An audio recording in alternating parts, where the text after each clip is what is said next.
All right, and we are live. What's up, everybody? Good to be back tonight. How's everybody doing? We're rolling, baby. Hello, hello. I apologize. I was not on yesterday. Not a lot happened, to be completely real with you. And when I do these streams, I always want to be frank. I'm not going to try and draw news out of thin air if there's nothing to talk about. There were literally no developments from the previous stream that I did on Wednesday, and then going into Thursday, nothing really changed. So I said, you know what, I'll wait for Friday. It'll be a better stream, and I can kind of give you guys a little bit more of a roundup as to what's been going on. But what's up, everybody? Good to see you all. Good to have you all in here. Streaming on Friday. The real goal, and I know it's inconsistent, and I apologize for that. It's tough for me because I still am, going about life the normal way, if that makes sense, still working my job and everything like that. And so for me, I've got to find this pattern.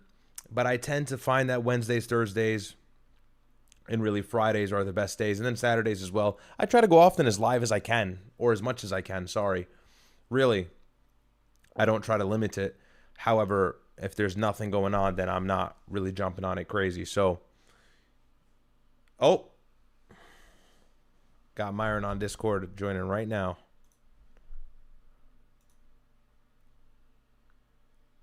Why am I a boomer? Can I not figure this out?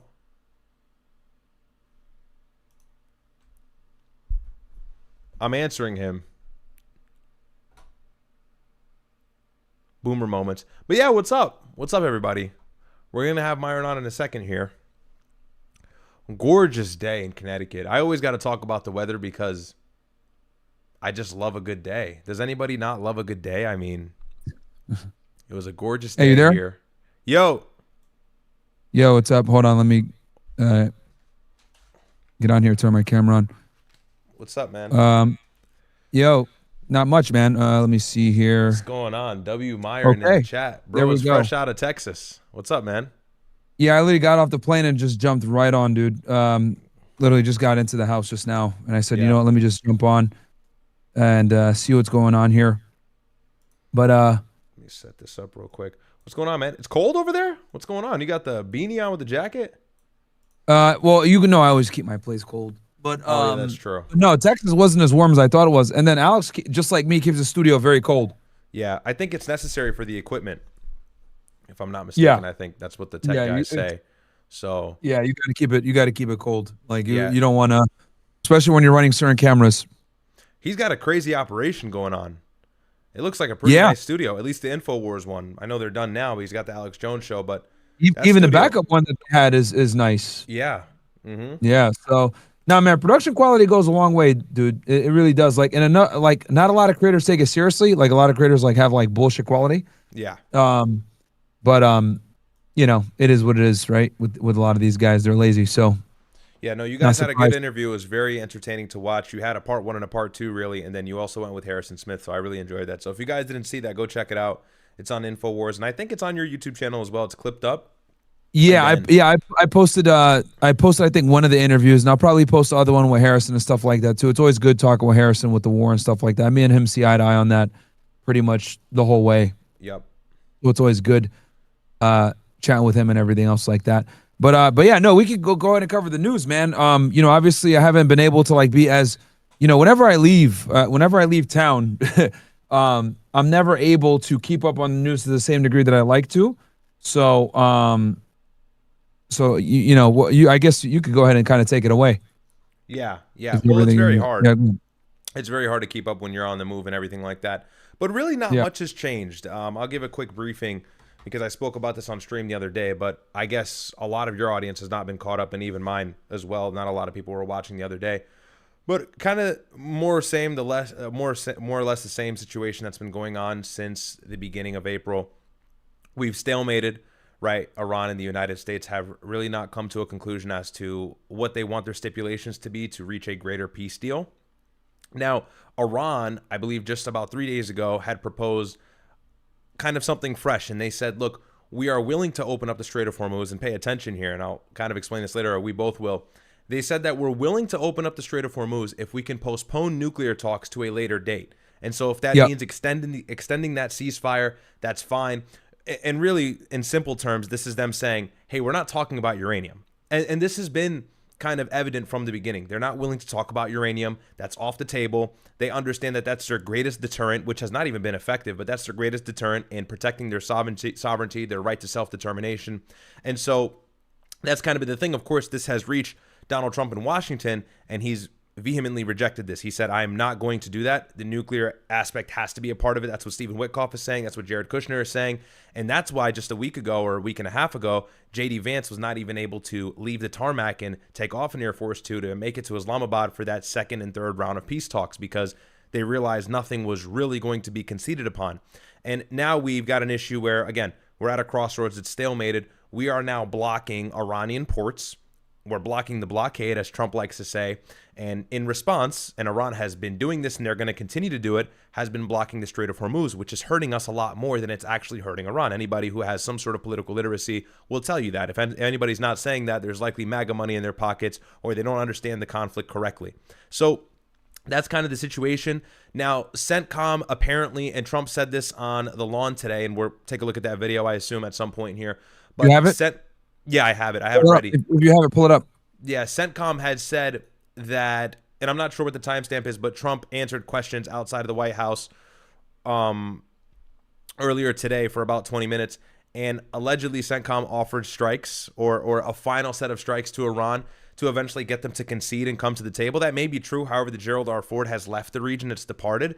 And so it's not that it's necessary for that to be there in order for us to actually, get to our military goals.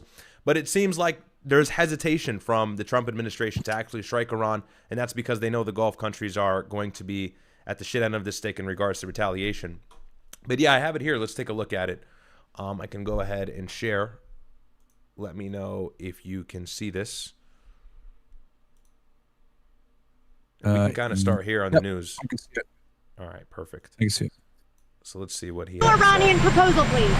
So they want to make a deal, but I'm not satisfied with it. So we'll see what happens. Did it move the needle? Iran wants to make a deal because they have no military left, essentially, and they want to make a deal, but I'm not satisfied with it. And very quickly, this has been the runaround from the beginning, right? They want to make a deal. They're desperate. And then the other end, they're saying that we're desperate and we want to make a deal. So that's been his punchline. Why are you not seeking congressional approval to extend it? Because it's never been sought before. There's been many times, and nobody's ever gotten it before. They consider it totally unconstitutional. But we're always in touch with Congress. But nobody's ever sought it before. Nobody's ever asked for it before. It's never been used before. Why should we be different? Are you anybody to Islamabad this time? Are you willing to send anybody to Islamabad, your envoy? We have great respect for Pakistan and Islamabad, and tremendous respect for the Prime Minister and the Field Marshal, and they're working with us. They continue to work with us, but the trip is a very long one, and we're doing everything in terms of negotiating right now, in terms of the negotiation telephonically. They've made strides, but I'm not sure if they ever get there. There's tremendous discord. They're having a tremendous problem getting along with each other in Iran. The leadership is very disjointed. It's got 2 to 3 groups, maybe 4, and it's a very disjointed leadership. And with that being said, they all want to make a deal, but they're all messed up. And that's just largely, I mean, to some degree, look, we killed so much leadership militarily, but largely it's untrue, right? Because they've got a team that they've delegated. That team has been strung together ever since the ceasefire. It's been a month now, almost, that we've had a ceasefire. And so they've been able to kind of dot all their I's, cross their T's, and bring the marbles back together. They're more stabilized than ever because of the fact that we've stopped the strike. So the fact that they're disjointed and everything, it's just he's not telling the truth about everything, man. It's actually kind of annoying. Like, what it comes down to is, like, look, the United States has absolutely wanted to negotiate because we're getting a lot of pressure from our international partners in Europe as well as in the Gulf states, and them getting bombed. So obviously, you know, Trump's not going to admit that. But we've been absolutely, you know, we were trying to strike a deal when the war first started via Italy, and they said no.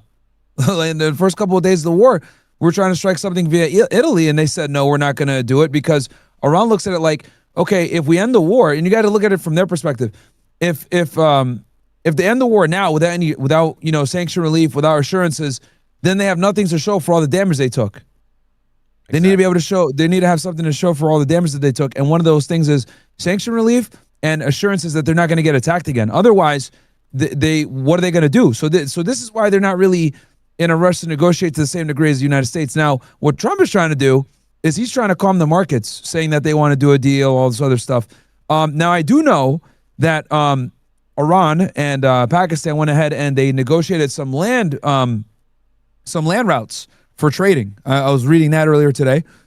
I think they're going to open up like 6 different routes or something like that to do some more trade, to kind of alleviate or offset some of the damage they've been taking financially with the U.S. blockade.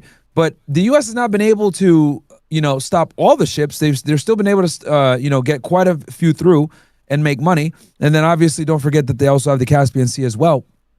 So yes, they're absolutely taking financial hits, but they can continue to take these hits for a bit. They can grind through it, man. This is a country that's been sanctioned for 50 plus years, or sorry, for almost 50 years.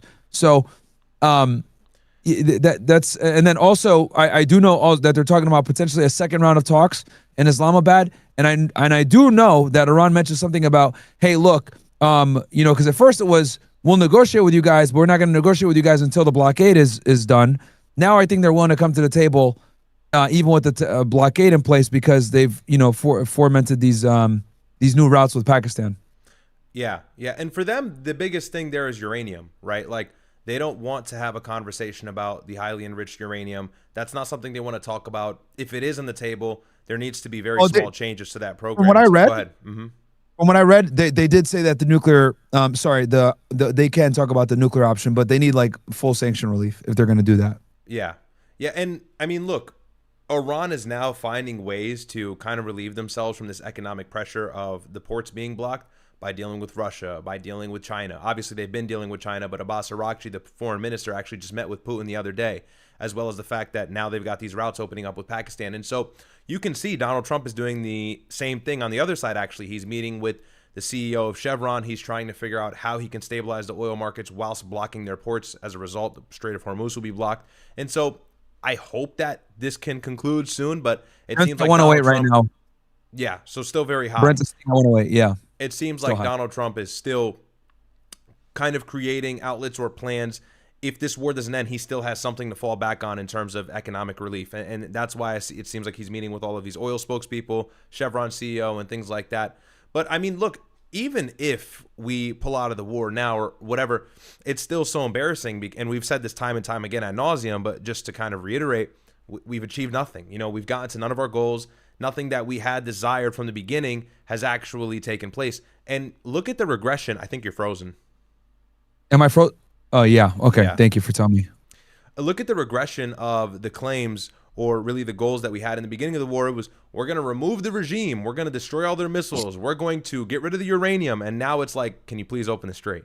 And so like our whole game plan and what we said we were going to do has not happened. And we've pulled back so hard to the point where we're kind of at their mercy in a way. They've been sanctioned. They're fighting the uphill battle. They've got everything to lose. We've got nothing to lose. And so for us, we need that strait open really badly. And they're kind of hanging it over our head like, hey, we can open it, but you better make a good peace deal with us. And this is like a compromised position that the United States has now put itself in. So, but we'll keep playing. I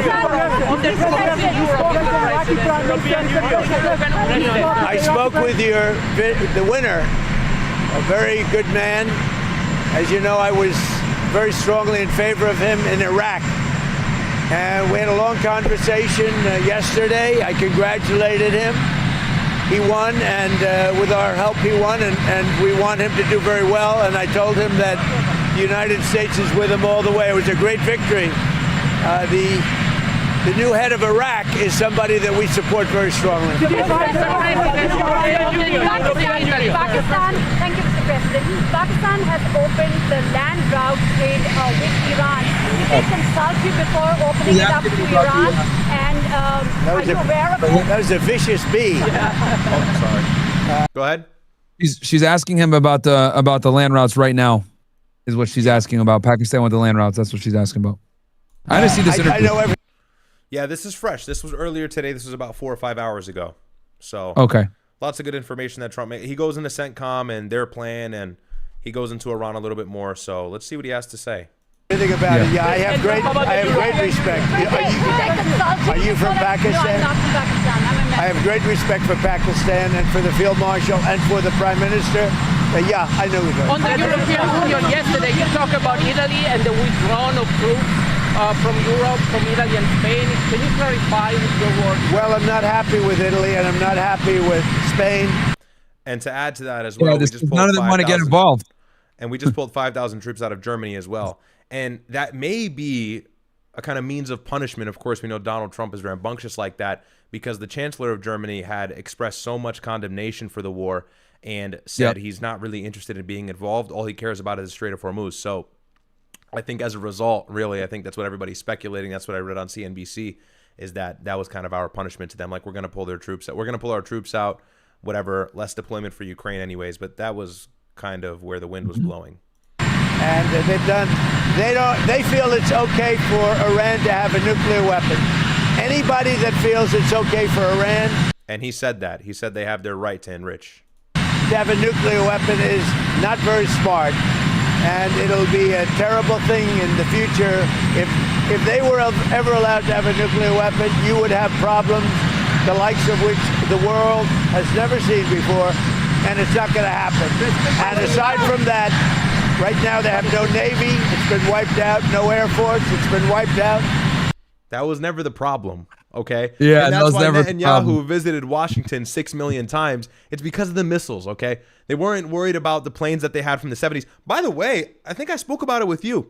There were reports that their Air Force had destroyed some assets or some U.S. bases. Is that correct that I talked about that with you, or was that somebody else? Yeah, well basically, one of their old fighter jets went into Kuwait and blew up a base. Oh, my God. Yeah, well, That's so a fighter jet embarrassing. literally a fighter jet went. I'll try to find the news article for you. Yeah, but we destroyed their Air Force so much that they went and they bombed the U.S. base in Kuwait. No, it's right. It's right. I read that by myself as well when I was streaming, but I think you were the one who told me about it. And so it's like, yeah, but look, he's right. Look, they destroyed the Air Force for the most part, or really entirely. They destroyed the Navy for the most part is what I really mean. But those aren't the things that pose the threats. And they still got the speedboats that can get in the Strait of Hormuz. They still got the drones that can rain over the heads of these ships and these vessels that are trying to pass through. These aren't military people who are operating these vessels. And so it's very easy for them to disrupt that strait. We have to deter their ability to actually impose on the strait. And that only happens with a peace deal. And that's what he's not saying, of course. But yeah, those 70s planes was bombing our bases. Real embarrassing there. Not yeah, bro. Let me find it, because yeah, bro, like their interceptors are gone, and we're pretty much like at a very hold on. Let me see here. If this Qatar just paid $4 billion for more Patriot missile interceptors. We just sold them a bunch again, and that's probably us. I might have a short right here. Let me see if I could get this. Go for it. I'll share. Actually, you know what? I know what to do. Let me go ahead. I got to move some stuff around. Yeah, I'll keep playing. Go ahead, take your time. They have no anything. They have no anti-aircraft. They have no radar. They have no leaders because, frankly, oh, they've got all those things. Their leaders are very disjointed. They have a lot of problems right now. They're not getting along with each other. Their leaders are not getting along with each other. So The European Union tariffs. Why did you put the tariffs? we raised the tariffs on cars coming in from the European Union because the European Union was not adhering to the trade deal we have. So based on that, now, when they build their plants, of which they're spending over $100 billion, all countries, not just the Union. When those plants open, there won't be any tariffs. But let me see if I can share a screen real quick with you guys and show you this. Give me one Dude, I wish sec. they can turn off Marine One. Like, shut the helicopter off until he's done answering questions. Goodness gracious. Yeah, bro. It's fucking obnoxious, dude. It is so fucking Straight obnoxious. engine and air in the background. Yeah, it's loud as hell. Difficult to listen. It's like, bro, this nigga's toupee is about to fall off. Look at his hair, bro. Nah, that's his real hair, actually. Yeah. Shit go crazy. Okay, we got that. Okay. Okay, let me share screen real fast with you guys. Sorry. Right. Yeah, because I literally just jumped on. I didn't even fucking get any of my shit ready. Iranian F-5 fighter struck U.S. forces at a base in Kuwait after successfully getting past U.S. and allied air defenses. This is according to a brand new NBC report, which cites 3 U.S. officials and 2 congressional aides. This allegedly happened towards the beginning of the conflict. And if they're admitting that, likely in the first half of March, the Iranian fighter, originally built in the 60s, successfully conducted a bombing run on Camp Buehring despite the presence of Patriot missile batteries. The report hasn't been publicly verified by the U.S. military, but they're never going to verify it. But yeah, dude, and this is supposed to be they have no Air Force, we destroyed it, blah, blah, blah. It's like, okay, man, yeah. And they're just withholding information from the American public. And I definitely think there's more soldiers dead than they're willing to admit. And I definitely think that there's, way more injured. I think right now we're sitting at about 400 to 500 injured. It's more than that, dude. And this is an old ass jet, by the way. Just so y'all know, these are jets that came out in the fucking 70s when we were still cool with the Shah, But anyway, yeah, you can go back. I'll try to see if I can find a news article as well on it. But go ahead, you keep going. Go ahead. We raised the tariffs because they were not, as usual, they were not adhering to the agreement that we have. We have a trade deal with the European Union. They were not adhering to it. So I raised the tariffs on cars and trucks to 25%. That's billions of dollars coming into the United States, and it forces them to move their factory production much faster. We have right now in the United States over $100 billion of car plants being built. It's a record. We've never had anything like it from all countries, Japan, South Korea, by the way, Canada, Mexico, they're all building plants in the United States. But the European Union was not adhering to the deal that we made. So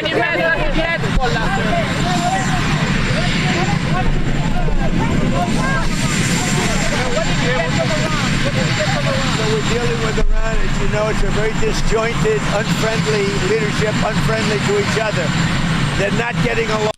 And ironically enough, right, and we always say this, they're actually not disjointed. Their claims have been consistent regardless whoever is the one that's actually making them, whether it's the parliament speaker or Abbas Araghchi. Those have been the most front-facing leaders in this conflict, especially when it comes to the delegation of peace talks. But they're asking for the same things over and over again, and they've kind of had the same requests ever since the ceasefire took place in the beginning of April. So they've been consistent. It's kind of been Trump that's been inconsistent, asking for different things, but ultimately it's been the nuclear thing that's kind of been the crux of all of it. They're very, very confused by what's happened because essentially most of their military has been wiped out. But we just had a conversation with Iran. Let's see what happens. But I would say that I am not happy. Their leadership is very disjointed, very argumentative with each other. They come back, one says one thing, one says another. They're very confused. Obviously, their country has been, frankly, decimated. Their Navy is gone, their Air Force is gone. Many of their soldiers, unfortunately, are gone. They've got to come up with the right deal. At this moment, I'm not satisfied with what they're doing. Yeah, so, and there's a couple of different sources that are providing this, by the way, too. Let me show you guys this real quick. Vintage Iranian Northrop F-5 light fighter reportedly strikes U.S. base in Kuwait. Yeah, so yeah, and you can see here, Iranian Air Force third generation fighter jet successfully conducted a bombing run against Camp Buehring in Kuwait, penetrating multi-layered U.S. and U.S. supplied Kuwaiti air defenses, which has raised serious questions regarding the security of American and allied military facilities, both in the Middle East and globally. So, I mean, this is an old ass jet, dude, and the fact that they're able to do this is kind of crazy. And this is what the fighter jet looks like. And Iran does not have like a powerful air force whatsoever, chat. Okay, like their air force and their navy is a joke compared to ours, and it's very expensive. That's why they went with a more cost-effective ballistic missile and drone program, because you know, it's way cheaper and easier to use rockets and drones, right? Obviously, fighter jets are great for accuracy, and you know, you guys, but you know, pilots are expensive, and so are fighter jets. So, you know, it is what it is. But we can go back to this. I'll take this down. Well, I guess we're looking at it. If we could do it, we'd do it, but only if it's a good deal. They're claiming that they're preparing to shut down this weekend because they haven't gotten. Well, we're looking at it, but if we can't make a good deal, no institution's been able to do it. I said I'd like to save the jobs, but we'll have an announcement sometime today. We gave them a final commitment. Mr. President, day 60, are you going to seek congressional authorization? Well, no other country has ever done it. It's never been, as you know, most people consider it totally unconstitutional. Also, we had a ceasefire, so that gives you additional time. But no other country's done it. We're in the midst of a big victory. This is a victory like we haven't had since Venezuela, okay, to be honest with you. We haven't had, but...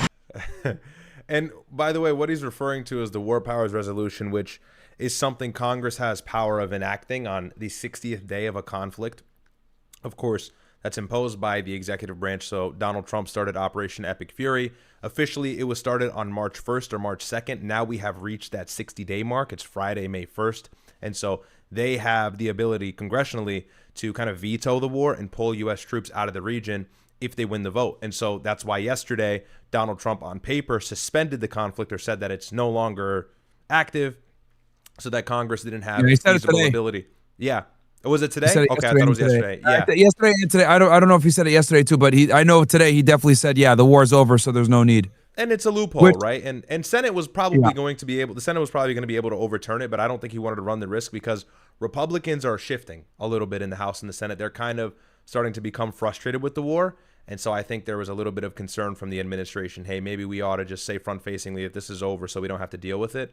But I mean, even then, you know, Israel can just poke the bear, and then we have more than enough of an excuse to get back into the region. It doesn't take a lot. This is a fragile situation, so it really doesn't take a whole lot for us to get back involved. That War Powers Resolution thing, that was, I think, from 1973 for the Vietnam conflict. It's really not that powerful. If Donald Trump wanted to go back to war, he could have. Yeah, no, and the other thing too is, you know, he has a bunch of guys in the region. What, we got 60,000 troops over there, if I'm not mistaken, now, and he mobilized a bunch of other people, and I know a lot of people got orders as well that they're going to deploy. So recently, yeah. So I don't know, yeah. Another set of strikes would just be, and I said this the other day, another set of strikes would be really stupid, and the reason why is. Yeah, maybe it motivates Iran to come to the table, but ultimately the reason why it's dumb, it's not even for Iran's sake. It's stupid because, again, these Gulf countries are going to suffer as a result, and that worsens our influence in the region. Very simple. So I think it's a really because everything that happens is going to get us. Everything that we do is going to get our allies in the region completely cooked. Exactly. And so Trump says later on at some point in this one, I'll play it in a moment, that Central Command said that they could obliterate them if he wanted them to, and they gave the offer. I don't know how true that really is. I think that everybody realizes further strikes would subsequently result in the Gulf being destroyed, and it's a bad idea, and we've seen that for the first 40 days before the ceasefire started. So he's going to mention that in a moment. You know, we have a country that lost its way. It really lost its way. That's our country in terms of the military. Now we have a great military. We're on our way to another victory, a big victory, and I don't think that it's constitutional what they're asking for. These are not patriotic people that are asking. You know, when they say, even the losers, even the ones that say all the wrong things, admit that it's been amazing what we've done. The strait is totally shut down. It's flawless. It's totally 100% shut down. Now, we've been dealing with Iran. They want to make a deal.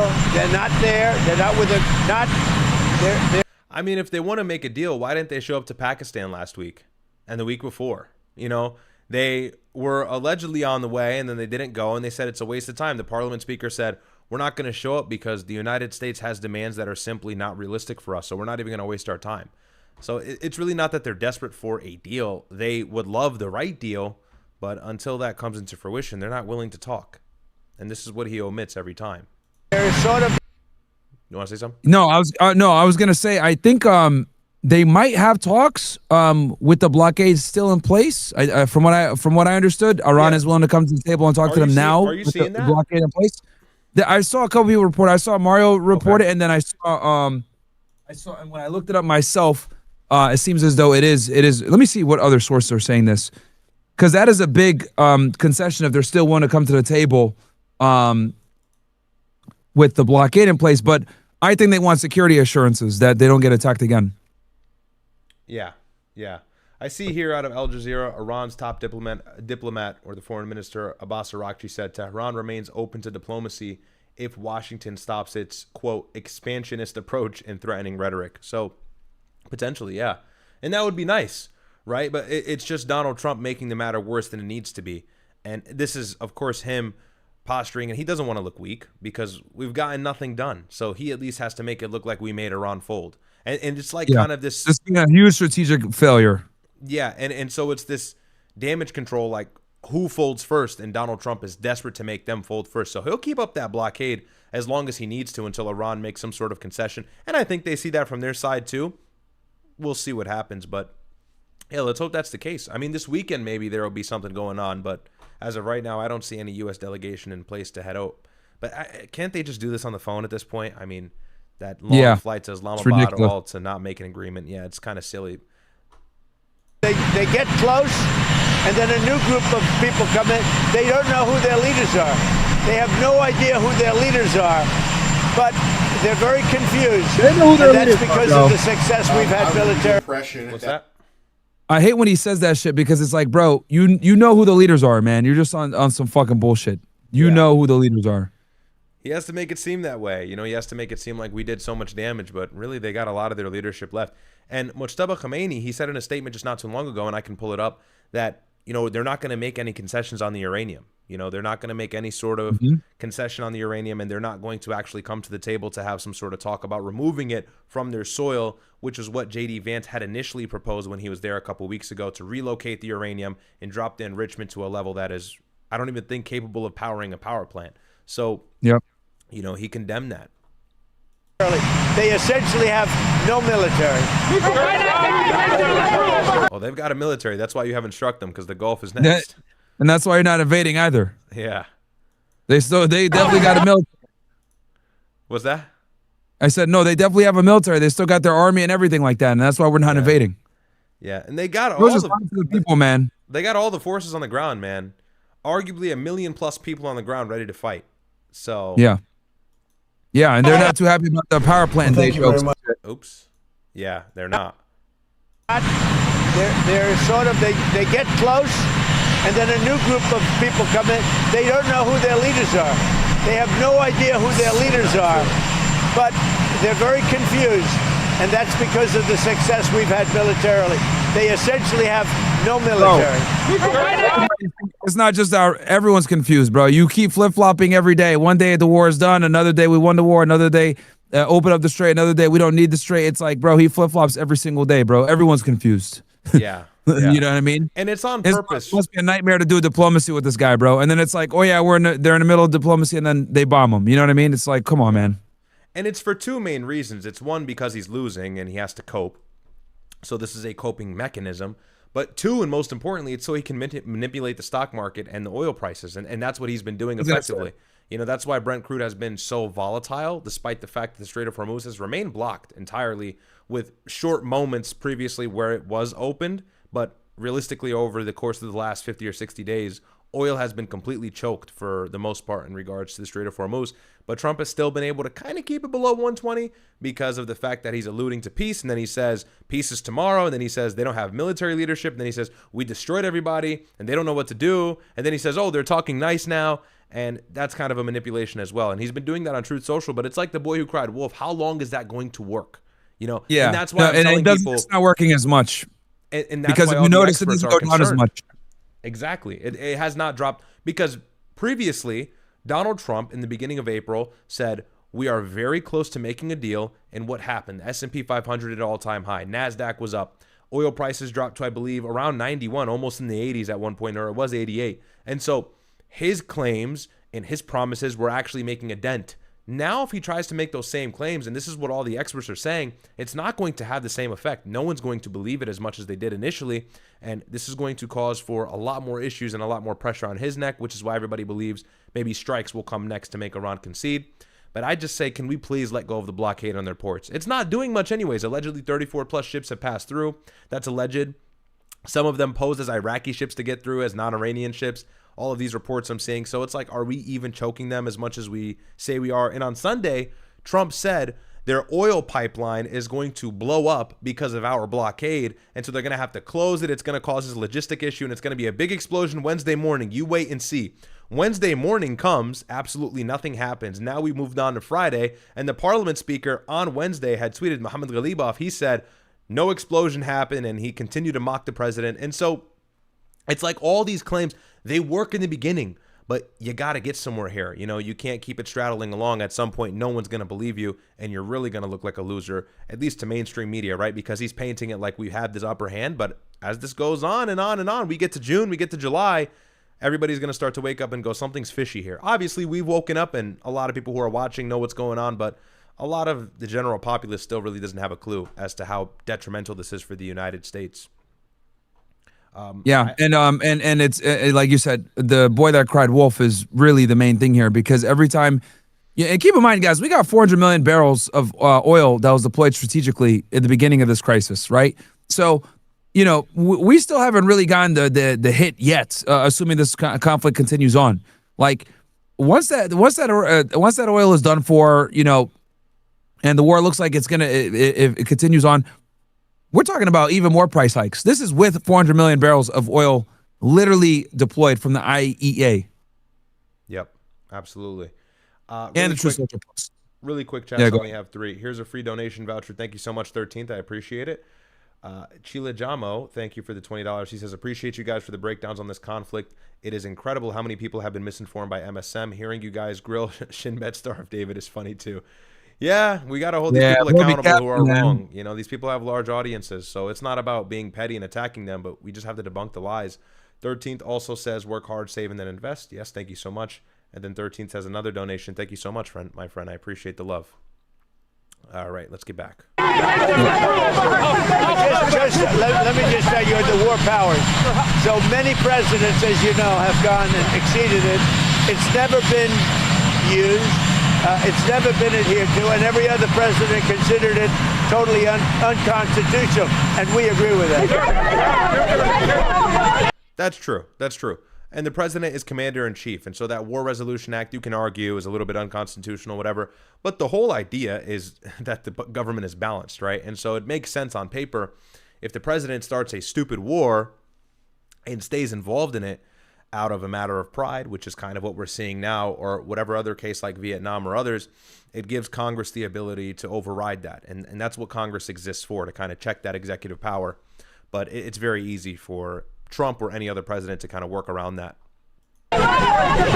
And I mean, I saw you were talking, I just want to ask you, you were talking to Alex about this, and Alex Jones, of course, and it was a great interview. You were dropping a lot of bombshells, but how frustrating is it that the last 3 weeks have just been this like redundant, like I just feel like I'm losing my mind talking about this. Not that it's not important, but it's like ceasefire, talks, no deal, ceasefire, talks, no deal, nuclear, then nuclear is off the table. And it's just like a vicious cycle. Something's got to give here, you know, at some point. I don't know if there's going to be a strike. I don't know if Iran is going to do something different. They have made threats to maybe hurl attacks at some of these vessels that belong to the United States. Mujtaba Khamenei released a threat the other day and said, we're going to sink these U.S. vessels to the bottom of the ocean. And so, like, you know, you just wait for something to kind of fork this consistency. But it's been nauseating to see that we've gotten nowhere. I mean, it's been a month now that the ceasefire has taken place, which is great, but there's been literally no progress. And hopefully we're on the way to that with some of the things that you were just saying.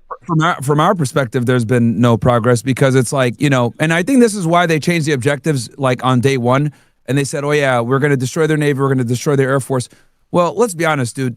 Like, those things weren't a threat from the beginning. You're just saying this so that you can have strategic W's that you can go, you know, report to the American people. It's kind of like prosecutors. What they'll do is they'll have charges that they really want, but then they'll have like some safe charges that no matter what happens, rain, hail or shine, they're going to have those charges. Like you look at Diddy, right? Diddy, they charged him with sex trafficking and RICO. They knew that was very ambitious. So what they did was they had what I call like safety charges, like, hey, we're going to hit him with interstate transportation of prostitutes, because they know they could prove that all day, every day. The barrier to entry is low. Same exact thing here. Okay, we're going to go ahead and get involved in this ambitious war, but we're going to, have these objectives in place that we know that we can accomplish. That's why they went so aggressively. We were trying to destroy the fighter jets and the vessels, which, by the way, a lot of the fighter jets they thought they destroyed were really just like painted on images. And the CENTCOM was like posting it like they were really destroying the fighter jets. So that was pretty funny. But they wanted to have these easy objectives there, but they knew the real objectives, stopping them from funding the proxies, stopping them from enriching altogether, and then obviously trying to get them to stop their ballistic missile program or have it where it's only 300 kilometers. These were the real threats that they needed to kind of deal with. And they knew that they wouldn't be able to do that up front. That's why they didn't state them as like real objectives in the beginning, even though it's very important that you guys understand this. The war was first fought because they said, look, we're not going to negotiate with Iran unless they stop funding the proxies, bring the ballistic missiles down to 300 kilometers, and stop enrichment altogether. These three things, or else we're going to have a war. Iran said, no, we're not even going to bother with the ballistic missile program or anything. The only thing we'll talk to you guys about is nuclear. That's the only thing. We're not going to talk to you guys about proxies, and we're not going to talk to you guys about our ballistic missile program, because these are the only things that keep us safe from you guys attacking us. When they did that, that's when Trump went ahead and attacked them. Then once they attacked, what did they do? They changed the strategic objectives so they can have some W's that they could put up on the game board. And it's very important people understand this. The Navy and the Air Force was never a threat ever. It was always the proxies, ballistic missile program, and enrichment. And Iran refused to not be able to enrich, because they look at it like, hey, it's our sovereign right as a sovereign country to be able to enrich uranium. Everyone else can enrich uranium. Why can't we? This is BS. So it's a very pride thing for them to be able to enrich uranium, because the United States had said for a while, you can enrich uranium, but you can't enrich past, 3%, 3.5%, 4%, right? And Iran had agreed to that. The Iranian nuclear deal had stipulated 3.6 or 3.7.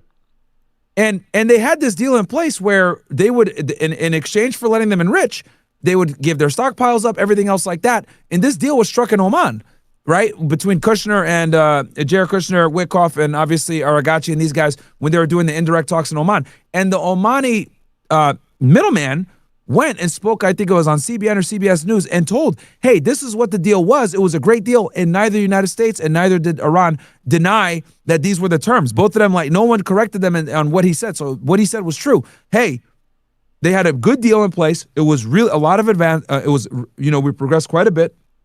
And, it would have been a better deal than the JCPOA because there was no stockpiling involved. The JCPOA allowed for stockpiling to a degree. Yeah. They were willing to completely not have any stockpiles. So this deal would have been better. But again, like I said before, it was never the uranium and the enrichment and the nuclear program. That is the domestic lie that our administration tells us to justify the war, because they know they can sell that to the American people. They cannot sell stopping the proxying. Exactly. They cannot sell stopping the proxies who are in a danger to us in the Middle East. They cannot sell the ballistic missile program that can't touch us over here. So they have to use the nuclear angle. This is why Trump fucking repeats it ad nauseum. Oh, they can't have a nuclear bomb. They can't have a nuclear bomb. They can't have a nuclear bomb. And most people are not aware of how uranium enrichment works. So what they do is, right, and this is how they deceive you guys. What they say is this: okay, we know the American public, if we say nuclear and that these guys are crazy, that'll work for us.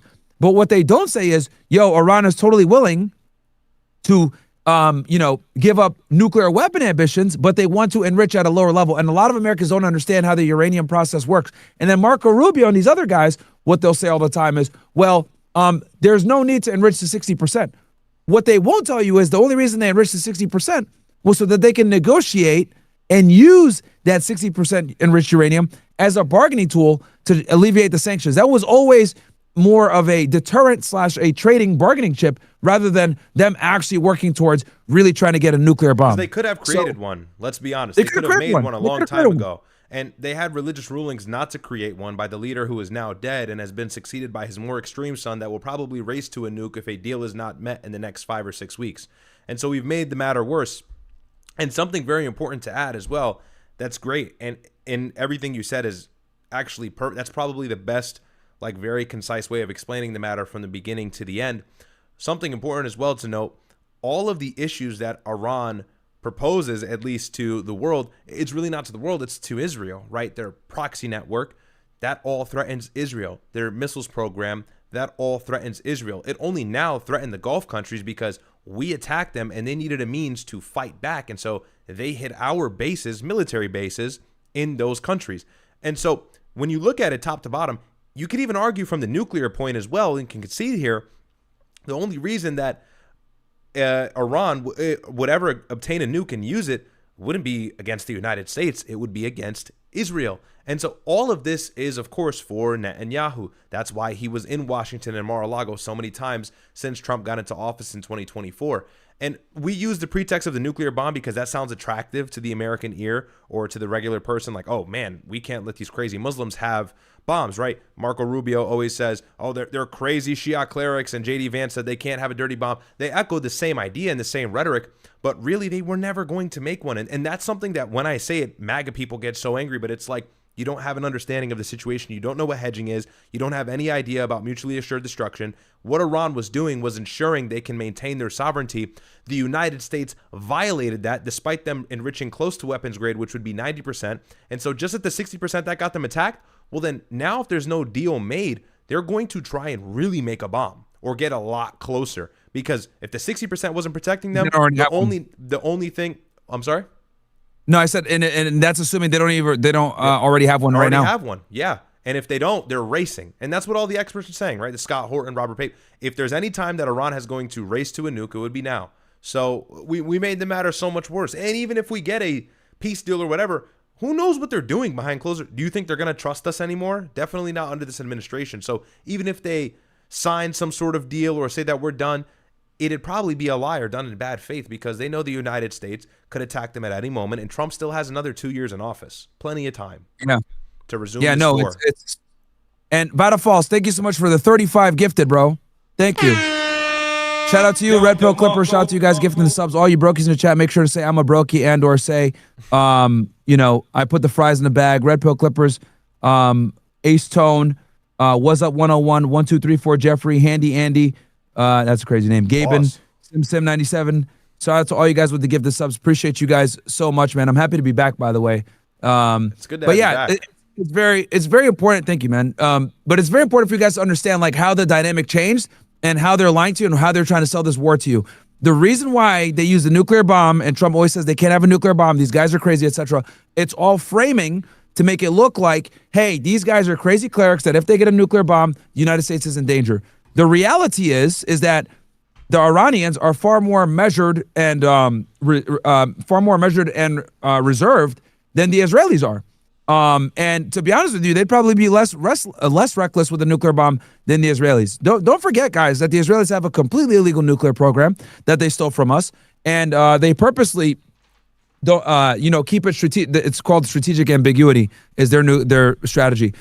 Because they know that if they were to come out and talk about and actually use the nuclear bomb, whatever, we would not be able to give them foreign aid the way that we do because we have a law in place where anyone that illegally proliferates nuclear weapons can't get military or aid in general. So this is why they exercise this strategic ambiguity. But do not let these guys fool you, man. Trump uses the nuclear angle because he knows that people that are foolish, most Americans are stupid. Most Americans don't understand how nuclear bombs are made. They don't understand that there's two different routes to get to it, and uranium enrichment is one way, and then you obviously have a nuclear reactor, which is the other way.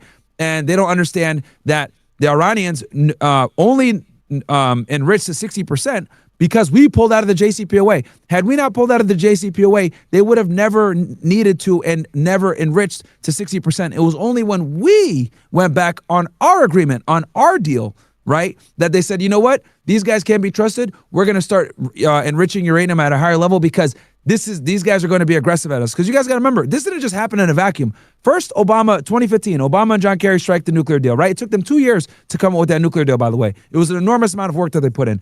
Once they get it, Trump comes in 3 years later, pulls them out of the JCPOA. Mike Pompeo designates the IRGC as a foreign terrorist organization. Heavy sanctions come back. So in their mind, they're like, oh, wow, these guys pulled out the deal, and now they're trying to destroy us via sanctions, and they just labeled the IRGC as a terrorist organization. Why is that important? That's important because once you label the IRGC as a terrorist organization, that allows Trump and the U.S. government in general, to more aggressively target and go after the IRGC. Then they killed Soleimani in 2020. So at this point, they're like, okay, these guys are planning to attack us. There's a lot of aggression head here. Of the axis of resistance, just for you guys who don't know. He was the one who was in control of the proxy network and created it. Go ahead. So in their mind, if you're Iran, right, if you're Iran, you strike a deal, then 3 years later, this guy comes in, pulls out the deal, labels your IRGC a terrorist organization, kills Soleimani, puts crippling sanctions back on you. Like, this is all aggression. This is damn near like acts of war. So in their mind, they're like, okay, these guys might attack us. Let's enrich to a higher level so they leave us alone. And don't forget, guys, Kim Jong-un got a nuclear bomb, right, to the condemnation of the whole world. But guess what? No one's attacking North Korea. So when you're a country like Iran or one of these countries where you're dealing with aggressive Israelis, the United States, the only thing really that could protect you is a nuclear bomb. Yeah. This is why they enriched to 60%. So don't fall for the Hasbara that they tell you on Fox News where, oh, they're crazy clerics, they want to get a nuclear bomb, blah, blah, blah. The only reason they were even trying to get a nuclear bomb was because of our aggression, right? And they never tell you the full story, Chad. They always start the story at the end. They want to get a nuclear bomb. Well, ask them, why? Oh, because they're crazy. Okay, why are they crazy? And if you actually ask them why enough, and they're not stupid, they will have to admit that it was U.S. aggression and foreign policy that led them to that. And also, that in and of itself is a tell that this war's ultimate goal is regime change. And I'll tell you why. And you told Alex Jones this. Intelligence told Donald Trump before he started this operation, this is a bad idea. Because they likely knew not only that it would be an attritional war, it'd be difficult for the United States to actually remove the regime, but ultimately, and I think this was the framework from which they were coming from, if we attack Iran and they're already at 60%, if we don't remove them entirely, well, then they're going to go to 90. They're going to make a bomb. And so starting this war on the pretext of a nuke is actually what proposed or motivated them to get a nuke. And so you would think, how did we not know that? We knew that the goal was changing the regime. This was not supposed to be a 60-day conflict that ended in a ceasefire. This was supposed to be Iran is done. We were supposed to turn Iran to nothing, bring it to ashes, and bring it back up with the Iranian diaspora crowd, that crowd that is favorable of the Shah, like the Patrick McDavids and others. They were supposed to take control of the country, and then Israel was supposed to do whatever they wanted in the region, and we can no longer tip our finger on the scale and have power. That was the goal. We didn't get there. Iran actually resisted. This is why we say they effectively won, especially strategically, because the whole idea was regime change. We knew we were not going to actually reduce the nuclear threat if we attack them. We were going to increase it. So the idea was to just eradicate them overall. That's something as well that a lot of people don't really realize. And of course, you would never understand that from watching Trump, front-facingly. But yeah, that's what they did. You're completely right. Qasem Soleimani, the head of the Axis of Resistance, then Hassan Nasrallah, the leader of Hezbollah, which is the proxy group in southern Lebanon that's very close to Israel, always poses a threat to them. They killed him as well. The Pager attack fractured a lot of Lebanon, or really Hezbollah as well, and that was more psychological warfare than anything. So it was a systematic set of events, or really chronological order, to enable Israel to be able to fight this war with a little bit less difficulty, which has not even been the case. They're still fighting right now in southern Lebanon, and the IDF has sustained mass casualties, some of which the likes we haven't seen in recent history. So, yeah, we can keep playing the video. Will Iran affect your China giving blockade? No, the China, it's going to be amazing. The visit with China and Chairman Xi, that's going to be great. Oh, and I believe that's May 5th. I think Donald Trump is heading over to China to meet Xi Jinping. Yeah. So that will be That's very another reason interesting. why he might try to get this thing handled sooner than later as well. Yeah. We have the trip with China coming up, and I think it'll be an amazing event.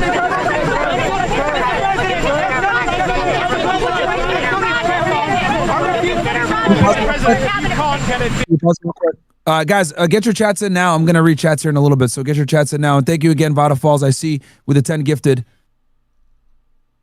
But yeah, I'm gonna read all the super chats here in a second, guys. So get your Rumble rants in or OSS chats in here a second. I'm gonna read them. Go ahead, bro. You got it. Deal on Iran. What next? What will you do? Well, right now we have negotiations going on. They're not getting there, but they are very disjointed. They're extremely disjointed. They're not able to get along with each other. Just keep saying the same thing. Each other as leaders. They don't know who the leader is. Their military's been defeated. If we left right now, it would take them 20 years to build back that country, but we're not satisfied at this moment. Oh yeah, and how about our destroyed bases? How long would it take for us to rebuild those if those Gulf countries even allow us to? Because they serve no purpose. They're definitely, we're done in the Gulf, bro. We're absolutely, like, the biggest, I would argue the biggest problem from this conflict is we will not, I'd be shocked if we were able to maintain any type of real military presence in the Gulf after this. And I think that UAE leaving OPEC is kind of the beginning. That's something else new that we didn't get a chance to talk about. Yeah, I think the UAE leaving, people think that's a good thing. I think it's a bad thing. No, that's likely a bad thing. And front-facingly, there is some overlap in U.S. and Arab influence or interest there. The UAE leaving OPEC. If you guys don't know what OPEC is, it's the Organization of Petroleum Exportation. It's like an intergovernmental kind of cartel operation that ensures that every single country that's responsible for drilling this oil, exporting it, is similar in price, and so that no country kind of hedges over the other. It keeps everything fair for the global oil market. The UAE is pulled out of that, and so they're kind of a lone wolf, and they have the ability to do that. They have enough oil to do it. But the real issue now is, are other countries going to follow? Is Saudi Arabia next? We know Saudi Arabia is an opportunistic country that jumps on anything that seems like is fruitful for the future. And so maybe Saudi Arabia follows. And that could, at some point after a chain of events, lead to these countries not needing the United States, or more importantly, the petrodollar. And that's really, really important for the United States and our influence. And that's something you've been saying over and over time again. So that's also another scary thing. We'll see where that goes. But whatever these countries are saying to the media, I really would take it with a grain of salt, because imagine you're Mohammed bin Zayed, you are the king of the UAE, or you're the crown prince of Saudi Arabia, Mohammed bin Salman, and Prince Sultan Air Base, which is an air base in Saudi Arabia just about southeast of the capital Riyadh, and their base got hit. Our AWACS system got hit, our E3. These countries have been hit with strikes from Iran, or even maybe their air forces, some reports suggest, and so they are likely very frustrated. And maybe they're working under the table to set something up for the future so they don't have to depend on the United States anymore. At the same time, Iran is talking with China. Iran is talking with Russia in front of the media. They're not hiding it. Abbas Araghchi was all over the news the other day, hopping off of the plane on the tarmac in Russia, meeting Putin. Okay, same thing in China. China has been very public about their strategic relationship with Iran for 25 years now, and they called for the war to end, and they said that Iran has the right to defend itself, and they condemned the attacks on February 28th. The Gulf countries as well wanted peace in the beginning. They only shifted towards fighting Iran because they were getting rained on with missiles and drones. But after this is all said and done with, and the storm has weathered, what is that going to look like for the United States? Are we going to be able to step back in and say, hey guys, we're back and we're going to defend you militarily? And that is likely not going to be something we can exercise anymore. And that's what's also very detrimental about this war. And like we said, this serves Israel's interest. It doesn't serve our interest. Benjamin Netanyahu's not thinking about this. All he's thinking about is, I can't have Hezbollah in the north. I can't have Hamas in the Gaza Strip. I can't have the Houthis in Yemen. And I can't have the IRGC over east. So these all are issues that must be taken care of. I'm not worried about the United States. As long as they can give us weapons, we're good.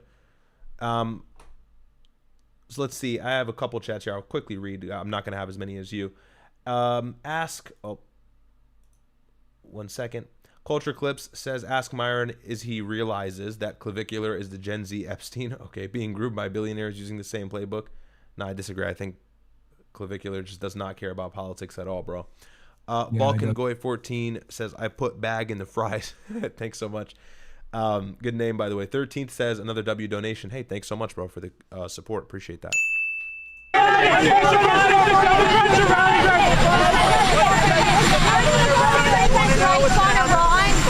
you considering new strikes on Iran? Why would I tell you that? Why would I tell you that? I mean, he's got a point. Why would he say that? That's true. Yeah. That's true. But, I mean, he kind of suggests it in a moment because he talks about Central Command, so we'll see.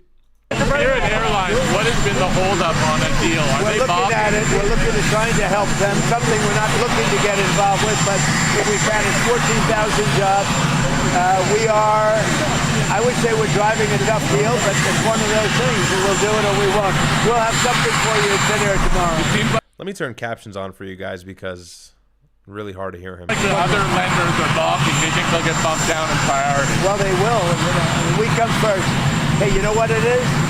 USA first, America first. That's my point. Including with airlines, including with Intel. You know, we made an Intel deal. You know that, right? We made about $40 billion on that. And someday Fox and Peter's going to talk about it. But we helped out Intel, and we ended up making $40 billion. So we're looking at Spirit different. That shit is unbearable. That audio is fucking unbearable. We'll let me go ahead and just play. Let me play some of this other stuff that I have here, because that is fucking painful, dude. Holy. Yeah. Did you see Adam Mockler and Scott Jennings on CNN? Yeah, I saw. I didn't see the full debate. I just saw him getting mad at him for fucking. It's about 10 minutes, so we can watch that later. Okay. After this, let me read some of these chats here. Okay, so we got here. We are taking Cuba from Urban Legend. Okay, Myron, turn it up. All right, W Dynamic Duo. Love you guys. Pause from Red Pill Clippers. Vada Falls, thank you for the 10 gifted again. Appreciate you, bro. Let's see here. I saw you earlier today live on Alex Jones. Awesome collab. Did you just get back? Yeah, I literally just landed I landed at like 8:30. I just came right here from the airport. I'm on cloud. I got to say, I laugh when Alex wanted you to do the Durka Durka thing. Okay. Ibrahim says, any idea why Trump glazes Pakistan so much? What do they have provide so much value? Well, here's the thing with Pakistan, bro. Pakistan kind of plays both sides. Okay. Like we never really, speaking of Pakistan, this actually marks the 15-year anniversary for those of you that don't know, that we got Osama bin Laden. And we actually didn't notify the Pakistanis that we were going to go into there to do the strike. So, fun fact for you guys. But yeah, they're a nuclear power, bro. They're a nuclear power. They have quite a bit of influence in the Muslim world. They're one of the few strong Muslim countries that we're aligned with. But you all right? Banged the shit out of my knee. Oh, you banged your knee? Back. So that's why we get along with Pakistan, but we don't trust them that much, to be honest with y'all. Outside logic, Ivan insulting somebody. Okay, outside logic. Alan says, I'm no fan of JD Vance, but don't think at this he can do a better job than Trump for the rest of this term if Trump's impeached in November. Well, I don't really know, bro. I don't even think these guys are, these guys are fucking stupid, bro. They really thought that they were going to be able to take this thing in 5 days. Vada Falls with the big 25 gifted. Thank you. W. Don't forget, JD Vance was fighting for this war. He said that it was a good idea for years. So he might act smart now, but he was on the same hype train about attacking Iran for years and years. Oh, dude, he was at the RNC. I'll never forget when he before he even said anything at the RNC. First thing this dude said was, "Oh yeah, we need to punch Iran in the nose." Like at the RNC when he got placed as vice president. That's literally the first thing he said in his first interview. Yeah, we need to punch Iran in the nose. So it's like, all right, dude. You know what I mean? Really? Okay, what else do we got here? Okay, Jose PR says, catching a live stream for work, listening in, best real nigga news. You know it, bro, Jose. Aman says, gas in my area was $2.68 before the war. Now it's $5. Yep. God damn. Yeah, it doubled, Bren. Alejandro Ramirez. Hey, Martin, as you know, my brother stationed in Cuba. How likely is it for Trump to invade Cuba? He said today he's going to have to do it. I don't think he's going to invade. I think it'll be a limited invasion. I don't think it's going to be anything wild like that. What else do we got here? Best political commentator on any platform by far, Myron and Riyadh. Got you, Kyle. We got y'all, man. ZHC repealed the 19th. These girls are out of control. Yep. Yo, W. Myron, love what you and your brother do. Keep with the good work. Super inspiring. Also, whatever happened to ASU. The problem with ASU is when we went to ASU, the person that we were this faculty member that was supposed to sponsor the event backed out. They basically cowered out. W. Alex Jones trip. Thank you very much. Appreciate you, Geoff. Let's see here. KMP Emperor says, glad you're back, Myron. Do you think Trump will commit a ground assault coming soon since nothing has truly happened? And since the ceasefire, do you think there are some firefights going on behind the scenes like that failed attempt to steal the uranium? Well, definitely stuff going on behind the scenes. But yeah, I think Trump is at a crossroads here of what is he going to do? Young Dove, W. Myron, is Penn State still on the board? Date just TBD? No. Penn State's going to have to be next semester. EB Baltimore says, you won't debate Nick because Yeah, this dude is so stupid, bro. EB Baltimore. Dude says, you won't debate Nick Mato because you would be going backwards since you just debated Dinesh, but you will debate random no-name college kids. Yeah, debating on a college campus is not the same. Like, the fact that you're... People are so dense, dude. Yo, dude, you're so Doing fucking a college stupid. tour to influence the youth is not the same thing as debating a nobody. Like, that's actually content. People like to watch that. You have an influence on one of the most impactful generations in the United States, that being Gen Z. That's why you do it, versus debating some nobody. What's like, what is he talking about? Yo, that's incredible. Like, we even have to explain this to this dude, bro. Dude is stupid as fuck. Like, really, dude? Like, you're that dumb that we have to, like, explain that to you? Baltimore, you're fucking stupid. You're more than like, you know what? You're probably black, bro, if I'm going to be honest. You have Baltimore in your name. So this explains everything. Holy shit, man. 49 for in Ohio for gas. Yeah, this Baltimore guy is a fucking retard. So stupid, dude. Bro, really try to compare the two. Like, yes, after debating Dinesh, going and talking to Nick Mato is absolutely going backwards. He's a nobody, like I told you. And then going on a college campus and debating is not the same as debating someone who's a cloud chaser, you moron. Like, so stupid, dude. Right now, I do want to get you to some of the latest that we are following. Like, what's he going to do? Glaze Israel all day about why this war is a good idea? This war is an indefensible position, bro. You know, like, are you that dumb? I've really just become disinterested in, like, the idea of debating Zionists. And that might seem ignorant, but it's like, it's just such a poor worldview. It's such a skewed world. To be for this war, to think that this war is positive, to be pro-Israel, it's almost to the point where it's like, you will lose IQ points if you have to debate against that. You know, if you argue with a fool, to some degree, you're going to have to become one. And that's just where I've gotten to this point. You know, when I see these debates like Palestine versus Israel, it's like, ugh, you know what I mean? And you got to be a dimwit to not understand the Middle East is in ruins because of the question of Palestine. Like, that's what started everything. And then people still argue that Israel should have sovereignty to the entire land. It's like, you just don't get anything. You know, you got to be a dummy to, like, debating that is like, you got to take it 30 levels back. You got to start in like 1890 something. And it's just like, yeah, honestly, if I even need to do that with you, are you debating in good faith or are you being paid? You know, so it just becomes increasingly frustrating when you see that rhetoric and it's fresh and it's coming out every day saying that this war is good and that Israel has the right. It's like, what are you talking about? You know, it's like how, and that doesn't mean you have to be like pro-Iran, you know, it doesn't even mean you have to be parallel with our views, but to be on the wrong side, it's never been easier to be right, I feel. And for somebody to still be wrong shows they're either paid or they're willfully ignorant. And to that, I feel like you just would have to be an idiot to try and debate it. But I don't know, you know, it's just that, bro. It's just like, yo, like, you guys are like, see, this is the other thing too that people need to understand, bro. Like, they're like going to a college campus and debating college students, right, is not the same as debating a sorry ass fucking influencer that sucks, that's trying to do it. Like, I get no benefit from that. Going on a college campus and doing debates is significantly different, and that's actual real content versus like, and I debate a multitude of different topics, by the way, when I'm on the college campuses. It's not just Israel, bro. Like, that's maybe one fifth of what I debate when I'm on college campuses. Like, that's because surprisingly, a lot of college students are like anti-Israel, by the way. So like, going and talking about Israel on college campuses isn't the main thing, but like debating like some fucking wannabe guy that's like a cloud chasing loser, like, there's no benefit to that. And that is going backwards. It absolutely is. And you're just a fucking retard for it. If you can't see how that's going backwards and how it's not the same as debating on a college campus, I can't help you. You're fucking stupid. And I really hate stupid people. You're just that dumb. And you know, and I'll give you a little bit of charitability. Maybe you don't understand because you're not a creator, so you don't get it. But there's levels to this shit, bro. You can't just be sitting around debating every fucking moron on the internet that has a YouTube channel that wants to debate you. Like, you water down your own brand, you water down yourself. Like, that implies equality. This guy's a fucking nobody, bro. Like, what's wrong with you?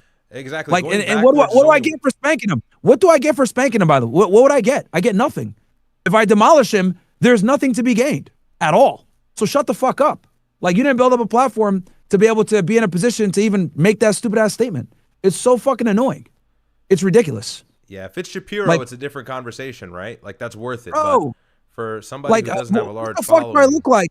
Yeah, what the fuck do I look like debating Dinesh D'Souza on this topic, cook him, and then go backwards to debate some retarded nigga that sits in his room with an Israel flag? Like, what is that going to do for me? Absolutely nothing. Absolutely nothing. Right? So, like, yeah, I have no problem with debating people on the topic, but it's like, bro, they got to be worthy. Like, this nigga's going to get all the benefit. I get nothing, even when I smoke him. Nothing. So shut the fuck up, dude. I hate stupid people. Like, this nigga's so retarded. J. Lou goes with the 5 gifted. Thank you so much, man. I appreciate you. Louis says, appreciate you and your bro for the reals commentary on geopolitics, man. You red pill me and a whole lot of other people, even though you shadow banned me on Kick. I still support you. Yeah, you probably said some stupid shit, bro. I'll be honest with you. If you got shadow banned on Kick, then you probably said some dumb shit. Literally, Fiora, appreciate you. And then 49 Ohio for gas. And like, you guys should know this already. Like, I have a very low tolerance for stupid people. Like, I really, really dislike stupid people. So like, the guy that made that comment before, like, you're literally retarded. And like, I hate dumb people, dude. It's literally the most annoying thing ever. So anything you got, Riyadh, on your end? I have the CNN debate, which will be funny. And okay, here, I can pull it up. Yeah, what do I search on YouTube for it? Literally just type in Scott Jennings and it should be one of the first results. Scott Jennings? Okay. Yeah, you'll see CNN's video. Yo, by the way, 60 Minutes cooked me the other day with copyright, man. Crazy. Did they? Yeah, they're bad. They're bad, bro. They're bad. It's the third one down, I believe, if I'm not mistaken. It's titled. Yeah, and this Adam Mockler guy is a lib retard as well. So yeah, we're supposed to do a debate with him and it was him and I forget who his partner was supposed to be, but they backed out. About this. I forgot about it. Me and Andrew, about that. Yes. Against me and Andrew Wilson, and they backed out last minute, and I was like, all right, bro, like, whatever. And guys, like the video on YouTube for me, please. Okay, so I got this video here. This is a 60-day thing. We can skim through this real quick, and then we can go to the other one. Here, as we take a live look over the Strait of Hormuz. We're not gonna watch this whole thing. This has been a topic of discussion here over the past several weeks and really months. And again, that 60 days have now passed. Vatafalls, thank you for the gifted sub, by the way. I see you for that. Vatafalls, and then also you got a couple kicks here. We got one from Rage Quist said, RIP Riyadh's knee. Yeah, he got cooked. And then Vatafall says, Myron, keep doing what you do, bro. I'm in law enforcement. I really enjoy your coverage on criminal cases. I appreciate that, Vatafalls. I'm glad that you like the content, man. I'll be covering some of the criminal stuff here in a little bit after me and my brother do the geopolitical stuff. Since the start of the U.S. operation against Iran, that is Operation Epic Fury, that means a 1973 War Powers Law would require congressional approval to continue past that deadline. Many Republicans maintain they will default to President Trump to determine what's next for the war. Senator Susan Collins of Maine has broken with those Republicans voting in favor of a War Powers resolution. She wrote on X in part, quote, "As I have said since these hostilities with Iran began, the president's authority as commander-in-chief is not without limits. The Constitution gives Congress an essential role in decisions of war and peace, and the War Powers Act establishes a clear 60-day deadline for Congress to either authorize or end U.S. involvement in foreign hostilities. That deadline is not a suggestion, it is a requirement." End quote. However, Secretary of War Pete Hegseth argued before a Senate committee on Thursday that Myron, let's take a look at this. This was the part of the interview on the White House lawn that I wanted to get to. So this is what he said about CENTCOM's suggestion to him very quickly. Commander come in here yesterday. Was he briefing you on a different approach? Options. What kind of options? How would it look different? There are options. I mean, do we want to go and just blast the hell out of him and finish him forever, or do we want to try and make a deal? I mean, those are the options. Do you want to go blast the hell out of him? I'd prefer not. On a human basis, I prefer not, but that's the option. Do we want to go in there heavy and just blast them away, or do we want to do something? They're a very disjointed unitship, as you can understand, Peter. Very disjointed. I mean, they... So that's all I wanted to show. So apparently CENTCOM is suggesting that. Who knows if that's true, but I thought that was important to note. You can put up the video again. That war. So that concerns. But the question I would ask to you and to others is, what is the cost of a nuclear-armed Iran? Yeah, Hegseth got baked, by the way. Hegseth got baked for like 4 hours straight. Shit. Wow.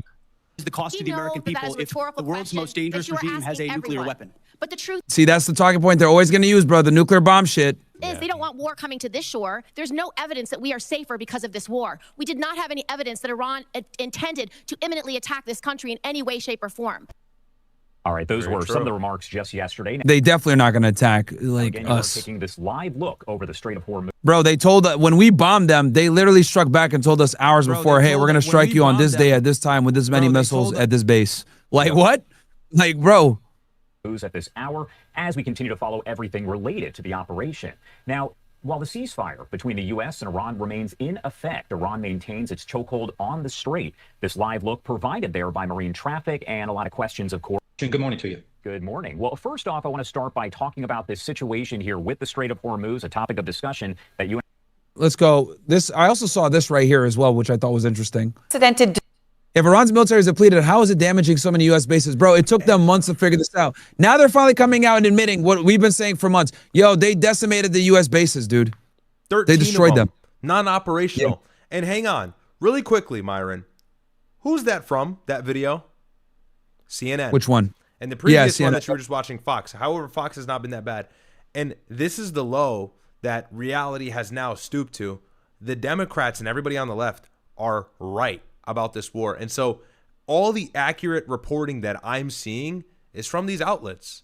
It's like they're the only ones saying the right thing, which is painful. You know? But this harps on to the point that I've been making the last few streams. Can the right finally be honest with itself? It's so frustrating. You know, Alex Jones has said this war is stupid. Alex Jones says Trump is making a bad decision. And it doesn't mean you're a Trump hater. It doesn't mean you're a bleeding heart liberal. It's just, hey, condemn this war. I was saying the other day, a lot of the MAGA base is like, I don't want to condemn Trump because I don't want them to group me in with the left. How dumb are you? That does not mean you're to the left. That does not mean you have to condemn this action. You have to say that MAGA is making a mistake. Now, if they're paid, whatever, they're never going to actually switch or flip sides. And they don't want to lose access. A lot of it, Riyadh, is like they don't want to. They don't want to lose access to the White House. They don't want to lose because there's like an in crowd, then there's an out crowd. If you criticize the president, you immediately get put in out crowd, and then you're not invited to certain things. And people don't want to lose that access. Not even those people is who I'm referring to. They're a lost cause. I get that. That's fine. I'm talking about all of the commentators as well in between. I don't want to name so many people and start problems or drama, but there are so many people who are still commentating on this war and saying the wrong things. And it's like, dude, just give it up. You know, just give it up. It's over.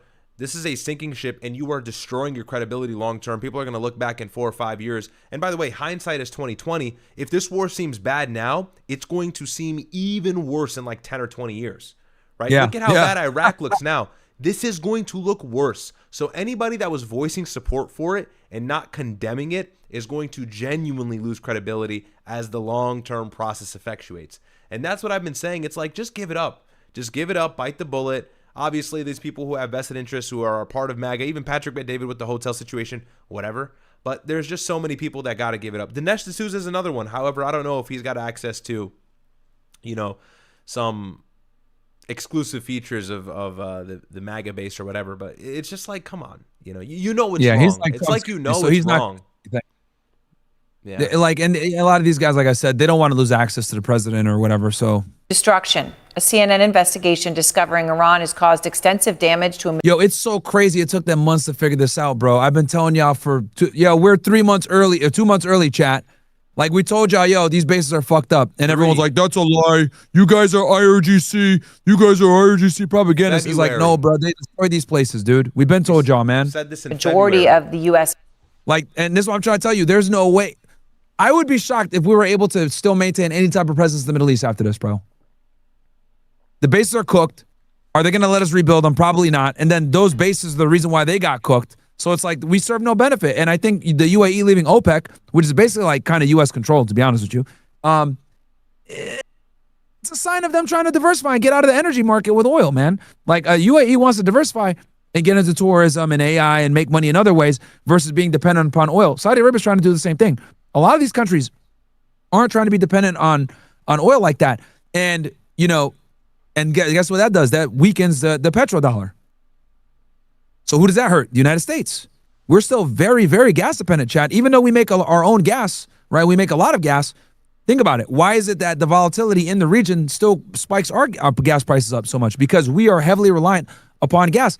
Something like 50%. I was talking with Cyrus Jansen about this the other day on China. Very eye-opening interview. Like 50 to 60% of their cars are electric. And they're better than Teslas. You know? Then they're better than Tesla. So it's like, dude, like, and they're gonna call us communists, by the way. China? You can't say that, Myron. They're going to call us communists now. Yeah, they are, bro. They're about to, because we're telling the truth on this stuff. And it's like, dude, we want the best for this country, and we got to tell y'all what it is. Bro, China's a real threat. This war is not hurting them as much as people are trying to tell you it's going to hurt them. The goal of this war was to hurt China and get rid of their cheap oil from Venezuela and Iran. They got it from Venezuela, but now we're Iran. Now we're stuck in a fucking political quagmire. So, we ended up strengthening them. My buddy went to China. Yeah, he went to China because he has construction business and whatever, and so he can outsource some cheap products there or whatever. And he had to go to like this convention, but he was there for about 10 days, and he told me, I'm not going to go through all the details, but he told me pretty much in short, hey, Riyadh, this country is ahead. It's not even a joke. They are ahead, and it's a matter of time until they're even with the United States. It's just the military aspect that's missing. And all these things he was explaining to me about how everything is a one-stop shop. They've got like an app for everything, like anything you can think of, you can do it with the tap of a button, and everything is so clean and controlled, and the technology is nuts. And of course the US is the best country in the world because it has soul. It's so much better than Europe, but it's just the fact that technologically China is so sound. It is a little bit frightening, and it's advanced quickly. It was not like that 20 years ago. So yeah. Army Vet 43, thank you for the gift of sub, bro. Appreciate you. Military sites in the region. Precise Iranian missile and drone strikes aided by sophisticated Chinese technology, hitting some of America's most crucial military assets in the Middle East. The extent of the damage unknown until now. Our Tamara Kablawi is out front. Camp Buehring, Kuwait. American soldiers enjoying a karaoke night at one of the biggest U.S. military hubs in the Gulf. That was then. This is now. A once bustling American microcity in the desert, nearly empty and heavily damaged after a weeks-long barrage of Iranian missiles and drones. One of many U.S. military facilities in the oil-rich Arabian Peninsula, targeted by Iran even as the U.S. and Israel pummeled the Islamic. And this is the same base, by the way, guys, that got bombed by an Iranian fighter jet. FYI, same base. Islamic Republic. Camp Buehring in Kuwait. Republic's large arsenal. So what impact have Iran's strikes had on America's footprint in the Middle East? A CNN investigation found evidence of unprecedented destruction. We can reveal that strikes damaged at least 16 U.S. installations across 8 countries. According to our analysis and sourcing, that's the majority of American military positions in the region, and some of them are virtually unusable now. A U.S. source familiar with the situation told us that they'd never seen anything like this at American bases, that these were rapid, targeted strikes using advanced technology. Iran's main targets? Multi-million-dollar aircraft, like this Boeing E-3 Sentry, which gave the U.S. a huge amount of visibility over the Gulf. It's out of production. Yeah, and this plane, by the way, guys, has a big-ass radar on it, okay? On the back, yeah. So obviously, yeah, it has like a big-ass radar on it, so that would be used a lot of the times when jets are running operations to kind of identify what else is out there. It scans for it scans for everything, literally. It's a huge asset to the Air Force, and they don't make them anymore. So this was a big damage for us, man. Very bad. And in today's money, it's worth nearly $500 million. Critical communications equipment. Look at these giant golf balls. They're known as radomes, and they protect satellite dishes vital for data transmission. In this base alone, Iran destroyed all but one of the radomes less than a month into the war. Yeah, bro. Like, they were really fucking our shit up, man, that first month. And crucially, radar systems. Highly sophisticated, expensive, difficult to replace, and critical to air defense.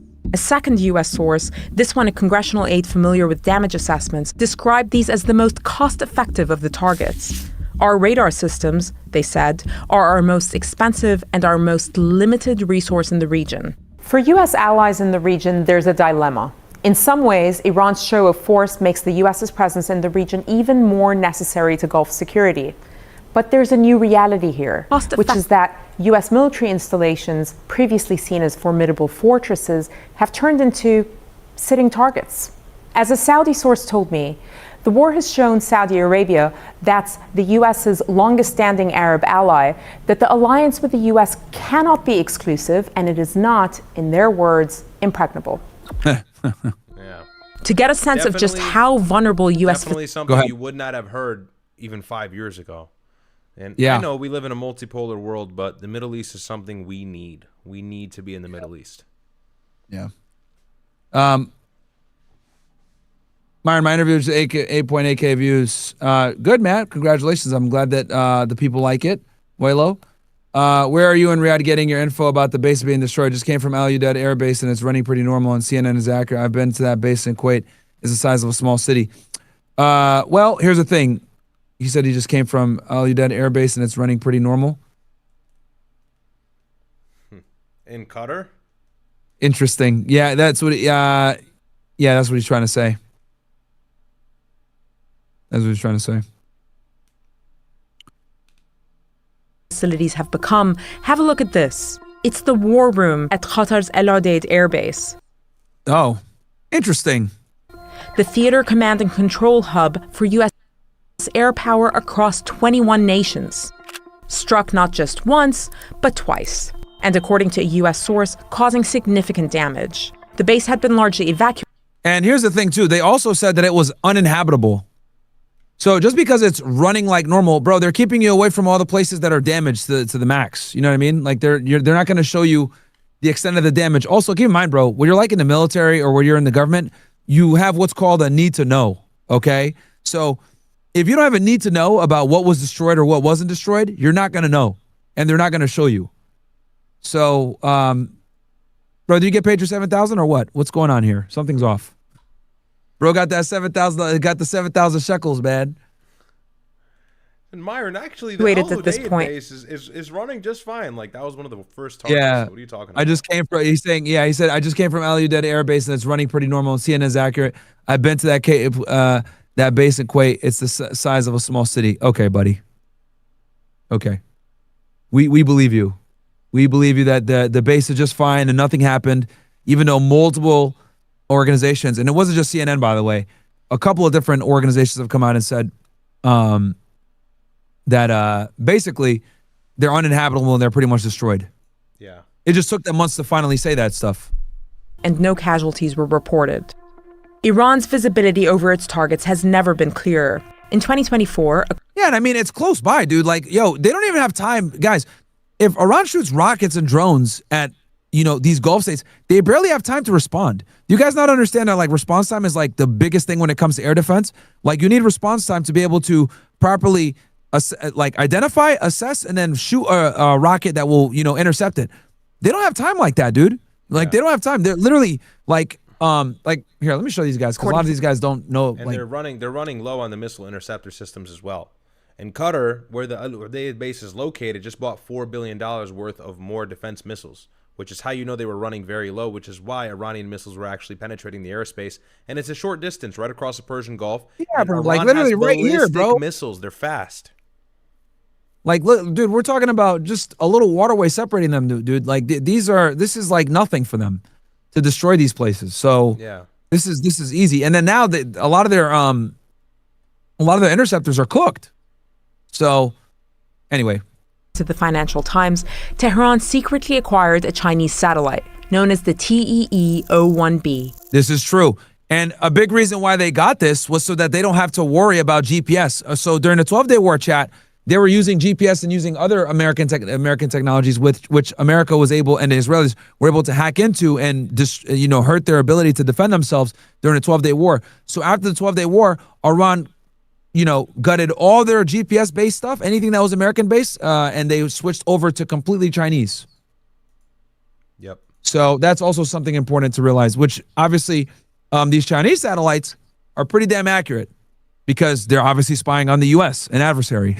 A massive upgrade from Vada Falls, thank you so much for the 10 gifted. From its own satellite. But yeah, guy, this dude, big whatever your name is, I'll just be honest with you, bro. Like, they're not going to tell you what it is because you're probably a lower level guy in the military. Sorry, dude. It's all need to know, and they're not going to show you the extent of the damage. Ryan, I was fishing with my friends the other day, and they all drink. I've been sober for over a year, and it's annoying being around drunk people. Yeah, I know. Now you know why I don't do it. Young Dolph, I seen a post on X yesterday that Iran stated they will be doing the toll transactions in the real to be more self-sufficient and bring value back to the real and economy. Yeah, they are going to do that.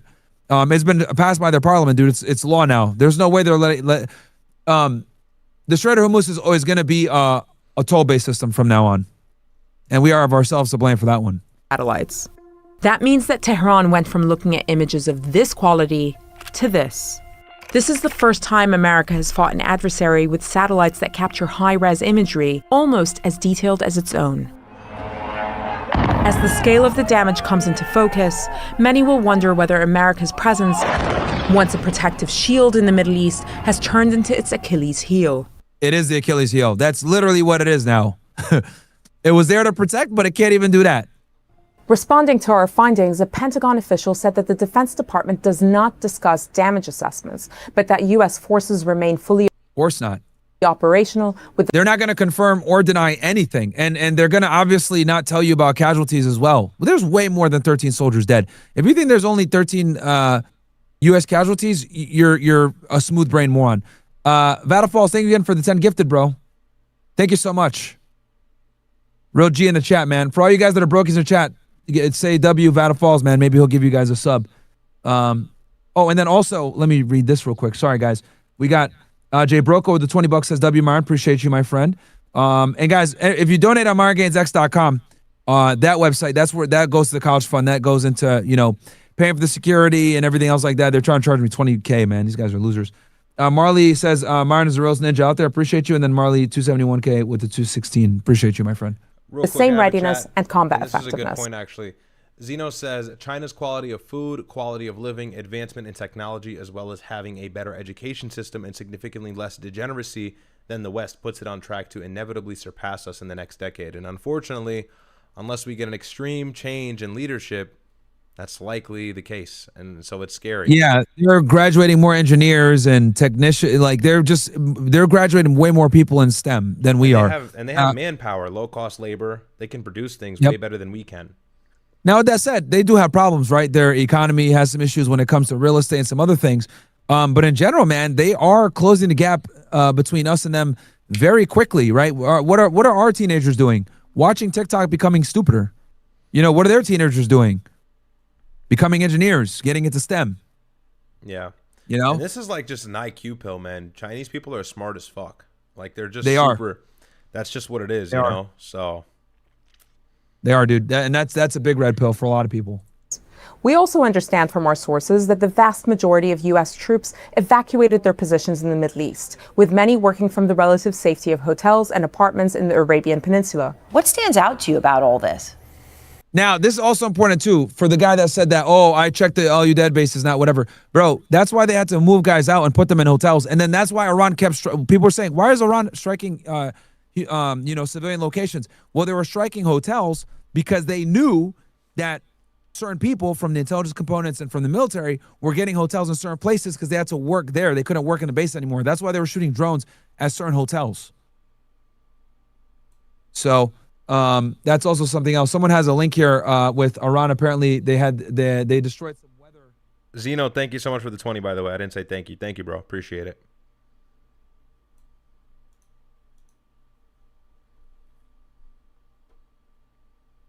Yeah, it's Aaron, what's interesting is that. Go ahead. What was that? No. I was just adding to what you said. I was just thanking somebody for a super chat. It's obvious that they were not actually targeting civilians, right? Like, how stupid or dense would you have to be targeting random Gulf civilians? No, they were obviously aiming for assets belonging to intelligence of the United States or Israel that were likely located in the region and the areas that they attacked. And obviously, the United States and Israel is not going to admit whether they were successful in targeting these people. Yep. The U.S. intercept rate is likely somewhere in the 95% level right now. These look predominantly like drone strikes. That's our assessment, the Shaheeds that did this rather than Iranian ballistic missiles.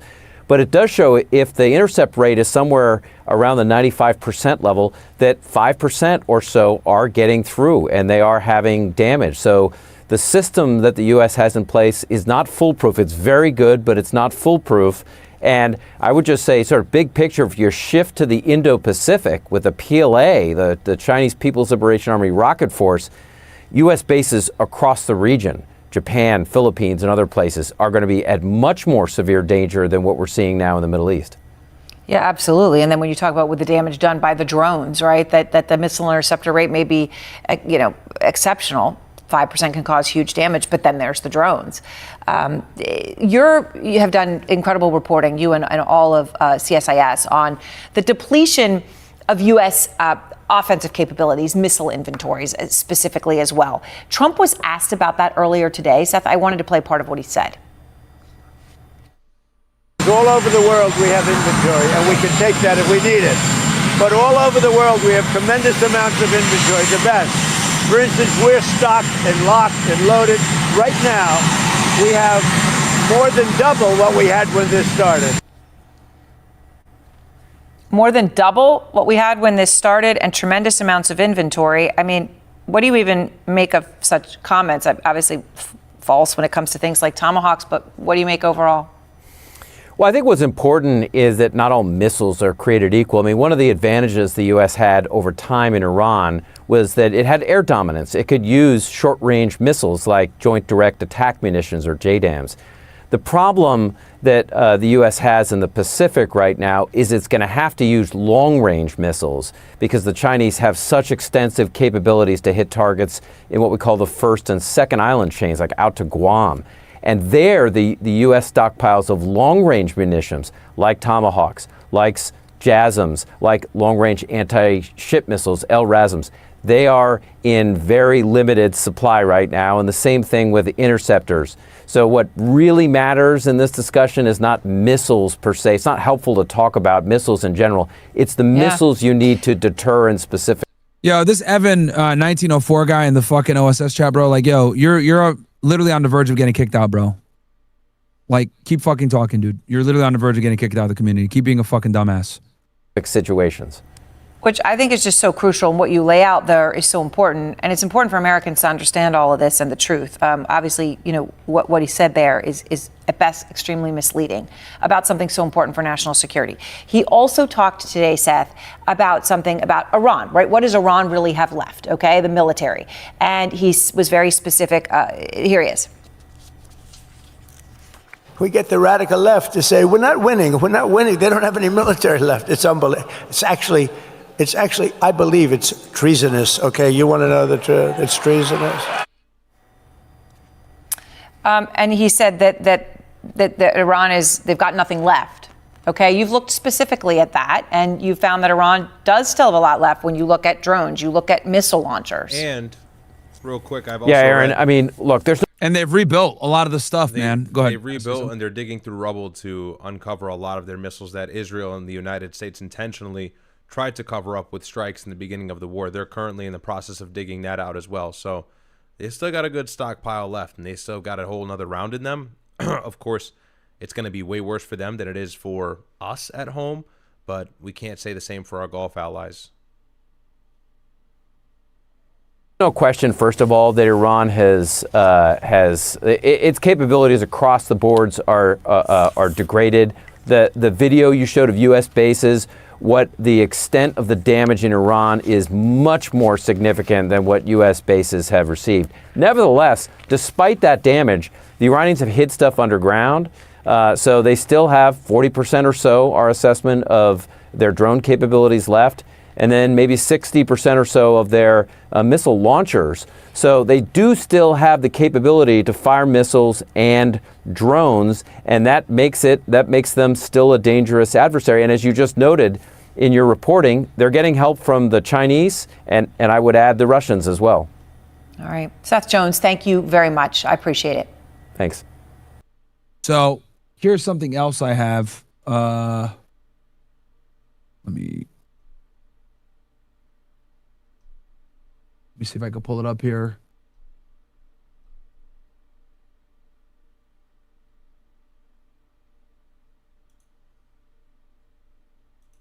Real quick, I'll show you guys this.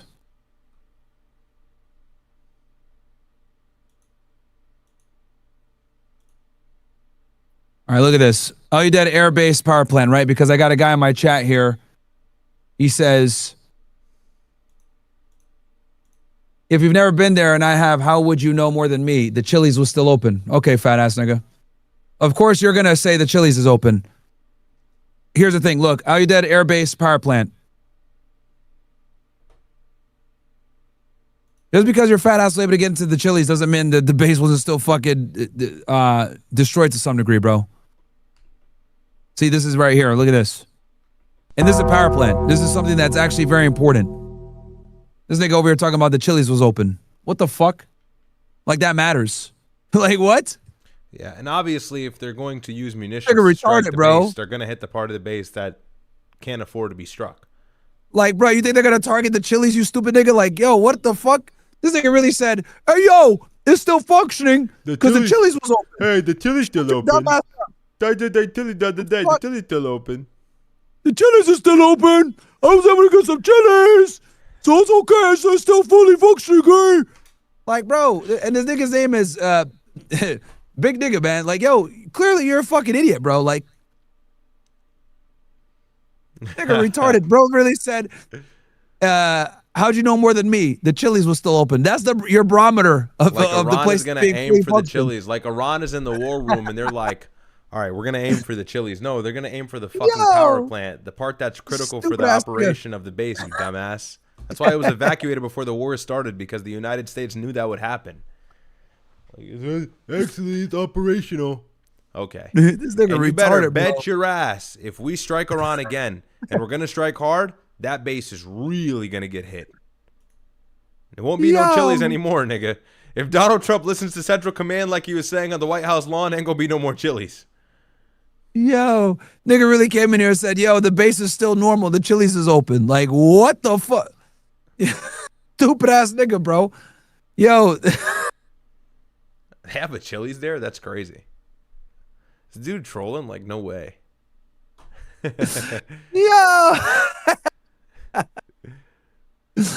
All right. Tono Lopez says, here's my tribute. Jarhead, it says, KIA. 2,200 IDF killed in southern Lebanon. Hezbollah 2,093 wounded in action. They don't know. But yeah, crazy, dude. Roughly 2,200 IDF killed in action.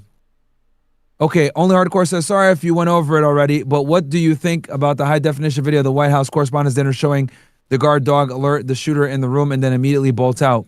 I did not see that footage. Extortion Gaming. This is a video that explains how Iran destroying weather modification machines built by the U.S. and now their dams are overflowing. I did hear about that. Red Pill Winner. Hey, just wanted to tell you that I ditched one of the my women because she wanted to go play poker in a basement. You two are the most base brothers I know. She want to play poker in a basement? What the fuck, nigga? You dating a man? What the fuck? What? That is the most masculine You know what she was probably endeavor gonna do? I've ever heard. You know what she was gonna do? She's probably gonna be a waitress or a cocktail waitress for one of these poker games. There's a lot of like illegal poker games. Okay. Where girls That will makes serve sense. at them. That's probably girl what she playing wanted. poker in some basement. That is like a 45-year-old And then dad this- activity. This retard in here says, when was the last time you were there? How big is the base? Then he goes, I'm a Marine combat veteran. You haven't done shit. Bro, you're a chili eater veteran, bro. That's veteran, and I ate at Chili's. Yeah, this nigga over here saying like, I'm a Marine combat veteran. You haven't done shit. He goes, Rage when's the last time you were there? How big is the base? Nigga, you're retarded. You literally used the fact that Chili's was open as a barometer if the base was hit. Like, you're fucking retarded, nigga. you nigga said I'm a combat veteran. No, you're a fucking Chili veteran, clearly. Because the nigga went right to Chili's and used that to justify. The base is open. I ate at Chili's. Stupid ass nigga. All right, buddy. Nigga was like, hoorah, Chili's open, let's go. I'm still fucking not retarded ass convinced nigga, bro. I don't know if that's even real, but you know. Stupid ass nigga, bro. Retarded as fuck. Endless scrolling. Does Chili take EBT, Myron? Clearly, because this dumbass nigga was there. Oh, shit, man. Yo, nigga really used the fact that Chili was open as the reason as to how to justify him being that it was fine. Oh, man. Chili sounds good right now, man. I'm not gonna lie. Yeah. Well, okay. What's the next thing? Did you have something you want to show? I had the CNN thing. I had Trump on the White House lawn. I was also going to go over the fact that Israel intercepted Oh, the debate. You wanted the debate, right? You wanted the debate, right? Yeah, and then we could cover it tomorrow, to be honest. It's not the biggest news, but Israel intercepted an aid ship en route to Gaza off the coast of Greece and subdued or really held, I think, 175 people. And Zohran Mamdani actually tweeted about it on X. But I have a video here by ABC Australia. Funny enough, this made like no mainstream news, unsurprisingly, but literally I could not find this story anywhere, like good coverage on it. But, you know, it's kind of obvious it highlights Israel's greater plan. They won't even allow food or aid. And then Benjamin Netanyahu on X said, well, you know, the ship was there to support Hamas. Like, okay. So we could talk about that. But let's do the debate first. All right. Oh, hold on.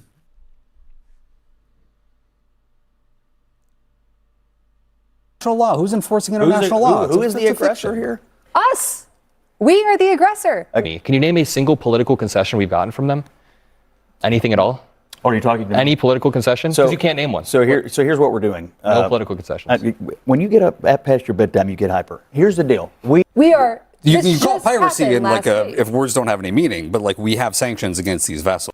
Yeah, I'll tell you this: when it comes to like progressives in social media, they're dominated by soy boys like Mockler, Luke Beasley, Dean Withers, like just completely dominated by these strange individuals that can't grow facial hair. And name one political concession. Name one political concession. To lose your cool like that on air is really bad. Yeah, Laura. well, his hand wasn't even in his face, but yeah, it's like, what are you doing? Evening, I'm Abby Phillip in New York. Tonight, a new question. Just how popular is this war with Iran? President Trump says that the war with Iran could take days at first if he wanted to, but then he said it would be weeks. And now he says that now that it's carried into its third month, despite higher gas prices at home. This stupid ass nigga says, give us proof then. Bro, you're the one making the claim. I just showed you proof of you dead being fucked up. Yeah, the burden of proof is actually upon you. Open shit, dumbass. Yeah, the burden of proof is upon you and Chili's. Yeah. Take a selfie from Chili's and send it over to us. Yeah, nigga, send us a picture of Chili's over there, man, and what you ordered. I'm pretty hungry. Yeah. Stupid. Dude's name is Big, well, I'm on YouTube. I can't say it, but anyway, yeah, bro's retarded. Nigga literally said, I went to the base and Chili's is open, so that means they weren't destroyed. Bro, you're the one making a claim. We're showing you many reputable news sources have said that the base have been destroyed, which they have been. Okay, nigga said, oh, it seemed normal when I went there. Yeah, they're not going to fucking show you that shit, bro. You're probably like a E nothing Marine. Like, yeah. Dude, I mean, like, nigga, you're a low level guy. No way you're high ranking. And also, way to get hung up on the trivial shit. Like, I hate people who are so patent like that. Oh, but the Chili's is still open. Hey, dumbass, we're in a losing war. Okay, did you miss the bigger point there? Like, why point out such a petty fact? I hate hypercritical dumbasses. Like, one thing is not explained in great detail. Now it's, but the Chili's. Okay, can you actually explain what we're trying to tell you here? Like, what are you hung up on? So silly. 13 bases in the region. A lot of them have been destroyed to the point where they're not beneficial anymore. They've offered no defense. They're there to defend those countries. They're there to give them military assets. That's how we can leverage ourselves in the Middle East. They no longer have served the purpose that they exist for. That's bad because when this is over, they're not going to trust the United States again. That's what we're telling you, and you're over here hung up on Chili's. This is why I hate people who are hypercritical and patent. Like, what are you talking about?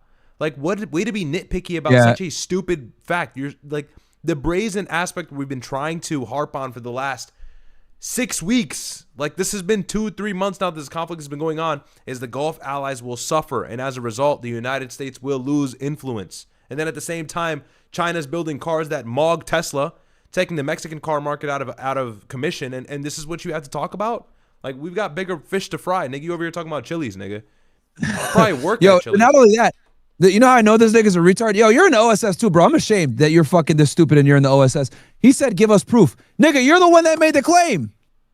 We showed you our side. We've been telling you forever that the base has been destroyed. Now, several reputable media sources have reported that the bases are destroyed. And then I showed you a video of the power plant being destroyed, which is a critical infrastructure that powers the fucking base, retard.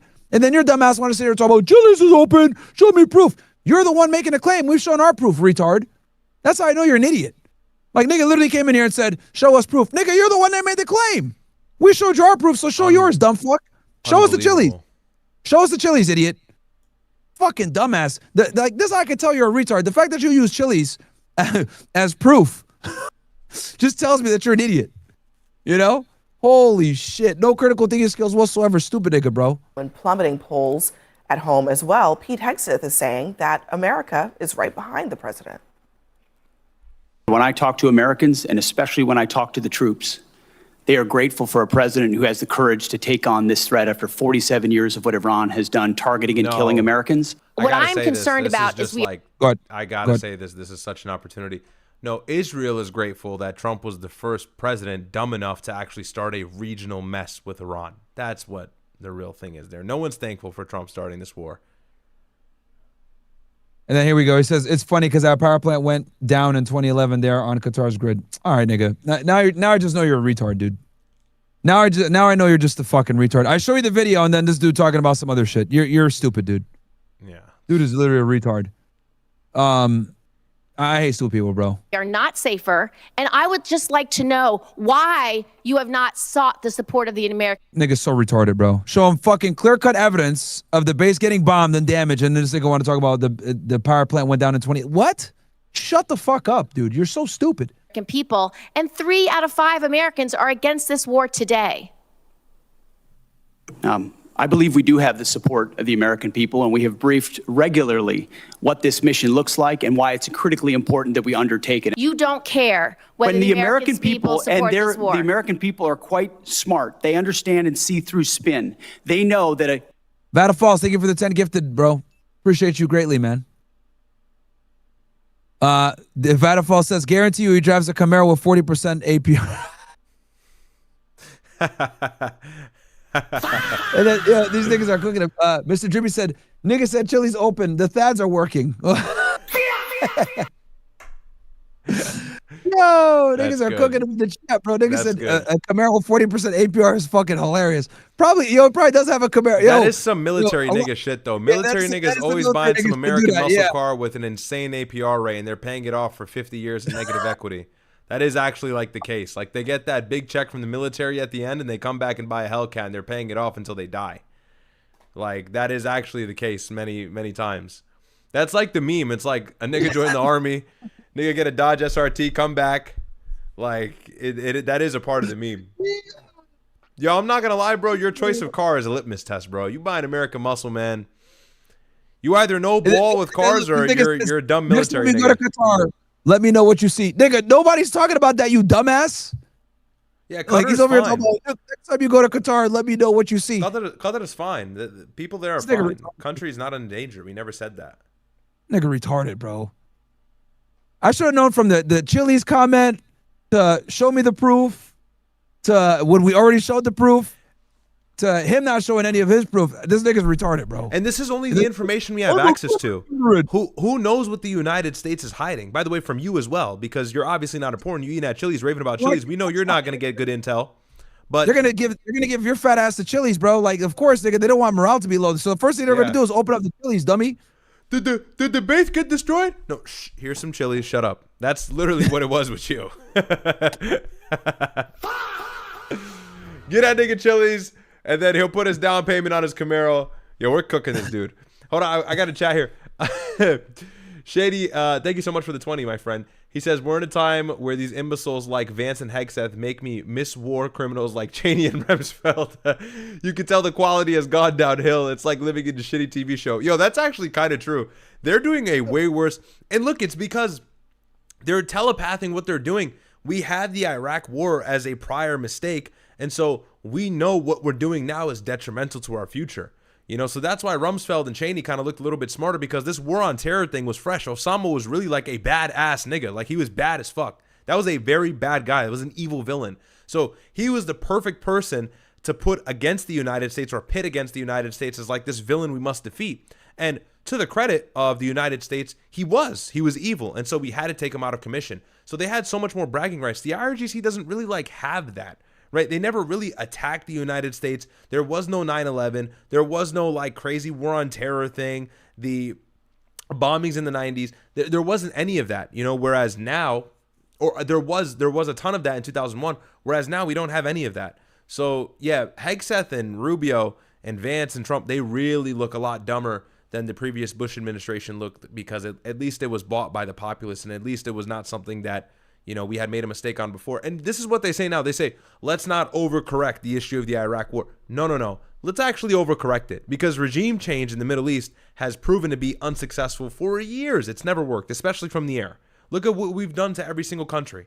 So, you know, it's not that I'm a non-interventionist, but certainly in the Middle East, I would say I'm a non-interventionist because it's done nothing. And look, if we're getting involved in the Middle East, what's the real purpose? What's the greater idea there? It's typically just to support Israel and bolster their defense, right? And keep countries at bay from actually attacking them. Because we all know if the United States stopped supporting Israel out of nowhere for any given reason, the sky would be black the next day. So it's really just a matter of us playing cover for them and keeping them in existence. Devontae, thank you so much for the 20. He says, yo, Riyadh, I'm 24 and I just enrolled into college and I'm planning on going to med school and becoming a doctor, but being a doctor takes a long time. So I am fine, or is it too late? No, Devontae, do that. Do that. If you're serious, go be a doctor, bro. Go be a doctor. It's going to take a while. You're probably going to be in school for maybe 9-10 years. Do that.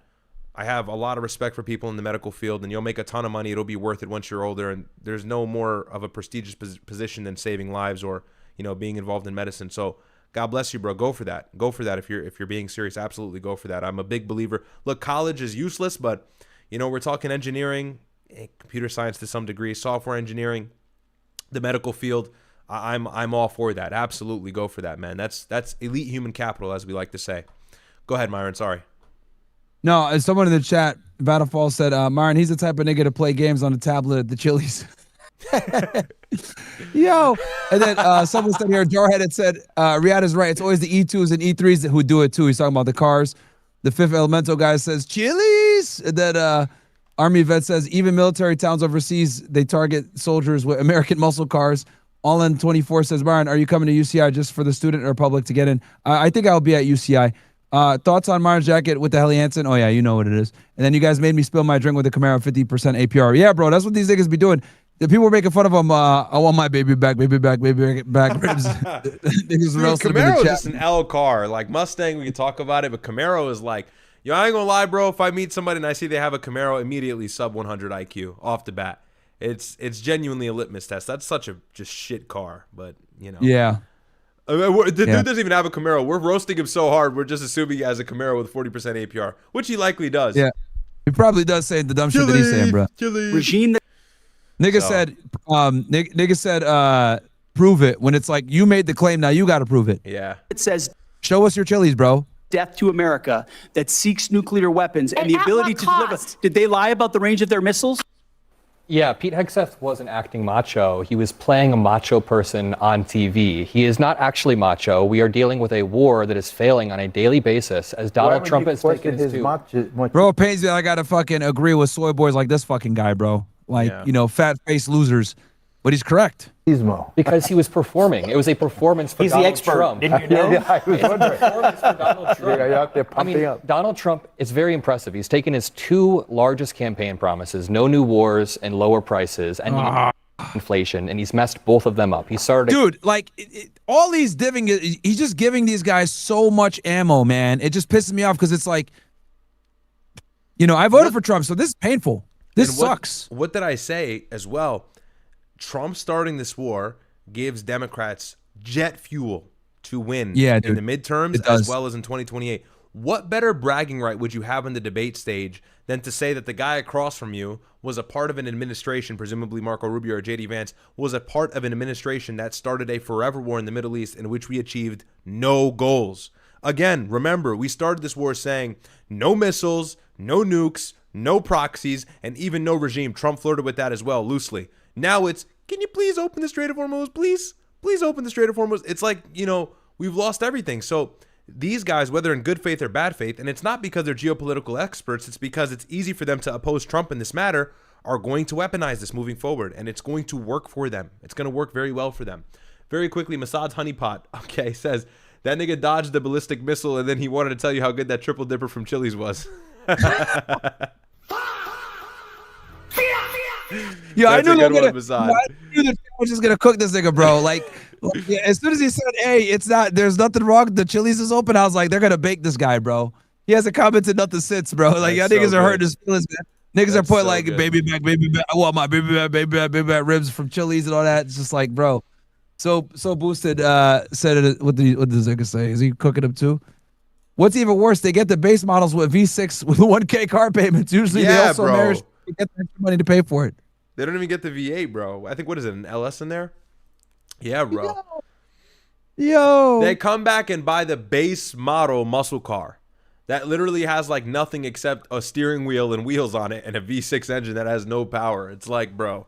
Yo. That's genuinely like the military structure 101. Go to the military, collect a bunch of money, come back and buy a stupid muscle car. That's crazy, man.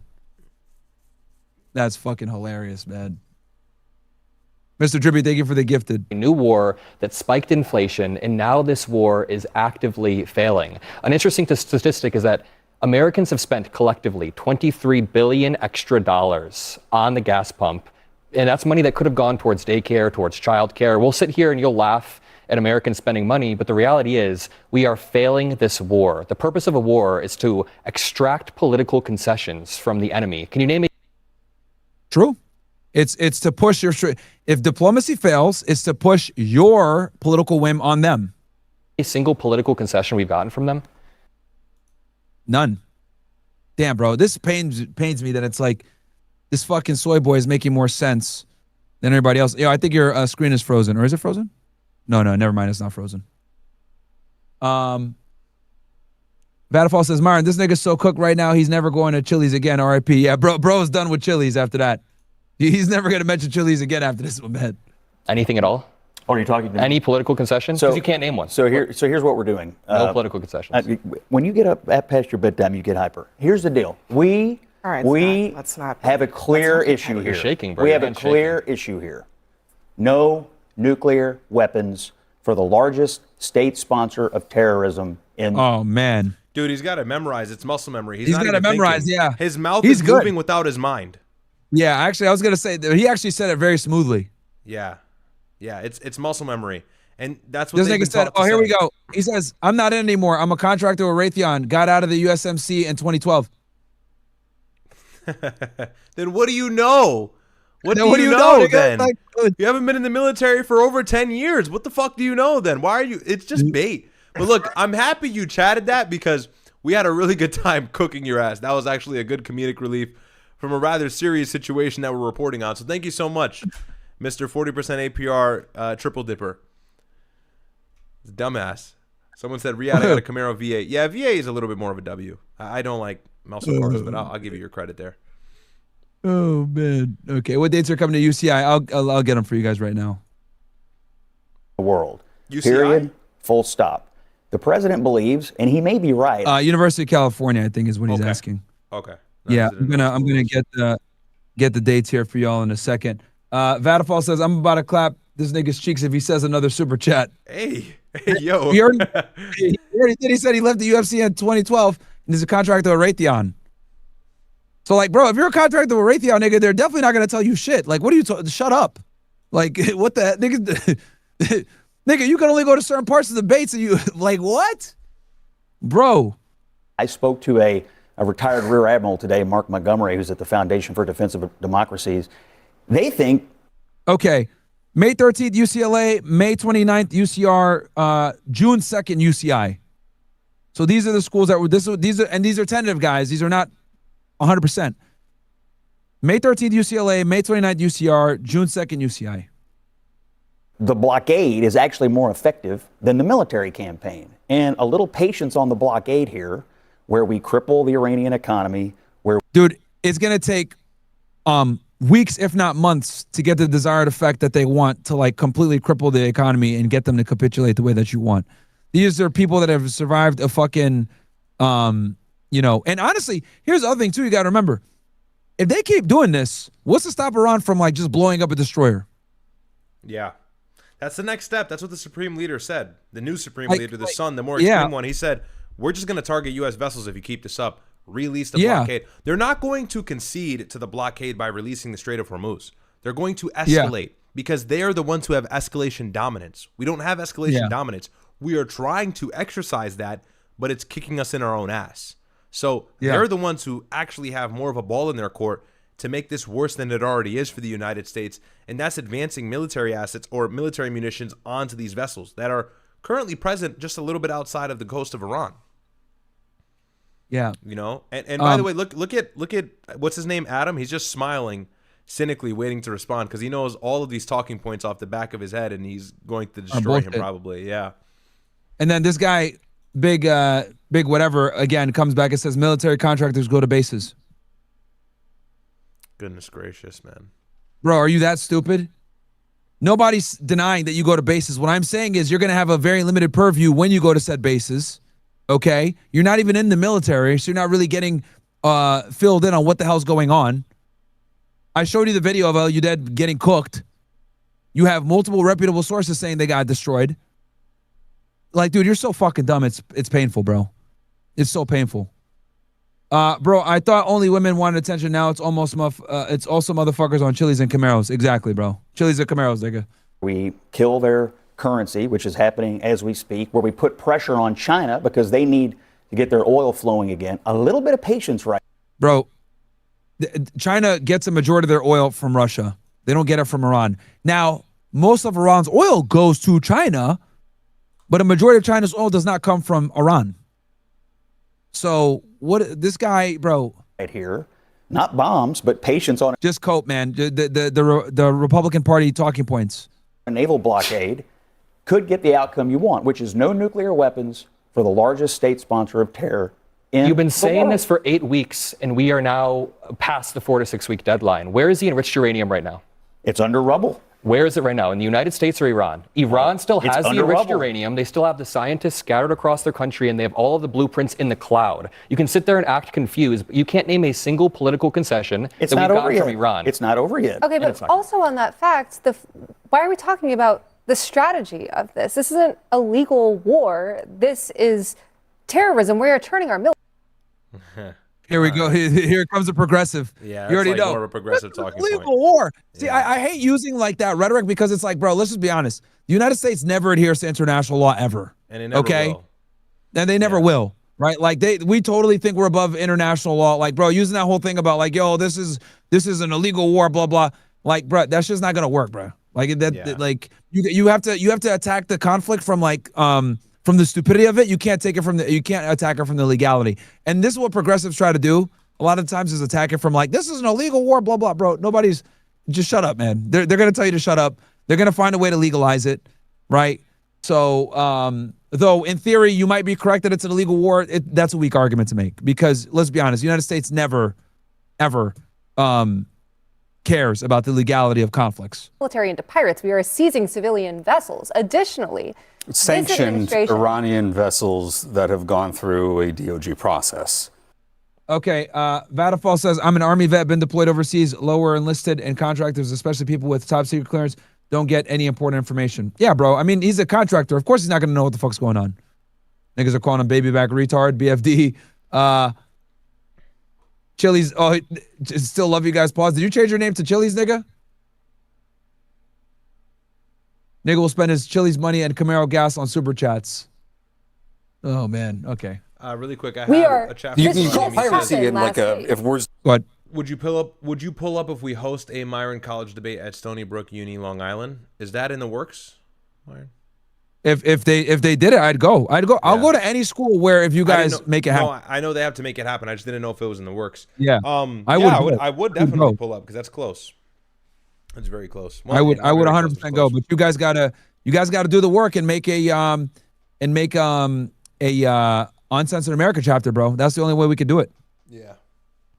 Don't have any meaning, but like we have sanctions against these vessels, and the EU has sanctions against these vessels. In some cases, the UN has sanctions. But one of the most egregious aspects of this is the white Christian nationalist twist that Pete Hegseth has added onto this talk, saying that this conflict that we started, that we have sacrificed our own service members for, is ordained by God. Is bombing a school full of schoolgirls ordained by God? Is our prices going up and us not being able to afford an ambulance, we call an Uber instead? Is that ordained by God? In 1983, I was in Beirut when the Marine Corps barracks was blown up by a suicide bomber sponsored by the Iranians. It's not 1983, 230 Marines known by the Israelis. That's awful.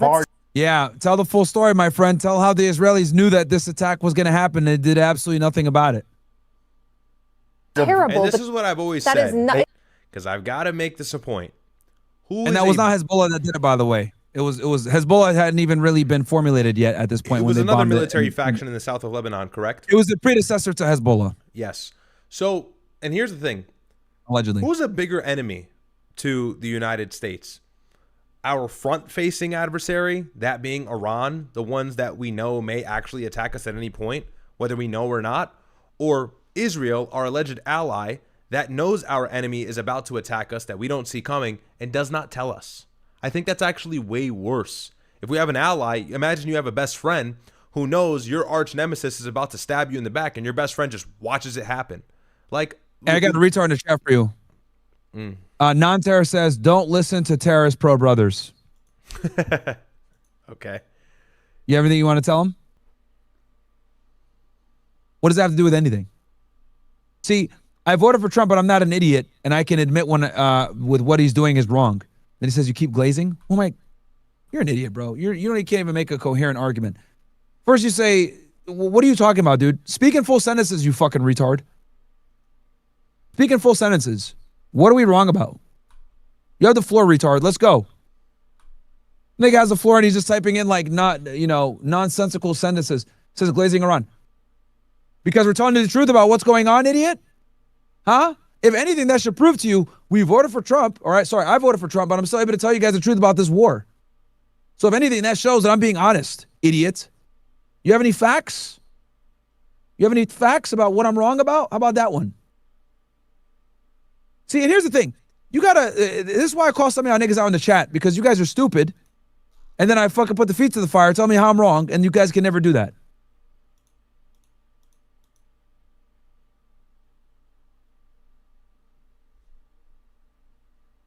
This other idiot says, Myron won't debate Nick because he knows he'd wreck him. Bro, I've watched Nick's debates. He's stupid as fuck, bro. He wouldn't win anything. Bro's arguments are fucking terrible. Non-terror, why do you keep telling people how America is losing? Because he cares about America? Yeah, easy. Because we are losing, idiot. Because we are losing. We're losing this war strategically. Are you fucking retarded? If you actually cared about the U.S., you would call out the mistake it's making so it doesn't destroy itself. And if you didn't care about the U.S., you would know it's making a mistake and not call it out and let us self-destruct. Someone says your debate with Brandon Tatum was atrocious. Yeah, that's how I know you're an idiot. Her name is Brit210. That's a woman. Why do I got women in my chat right now? What's going on, dude? Yo, so many people are just retarded, dude. Oh my God. Okay, we'll just keep watching this shit. This guy can't make an argument. We got stupid people in the chat.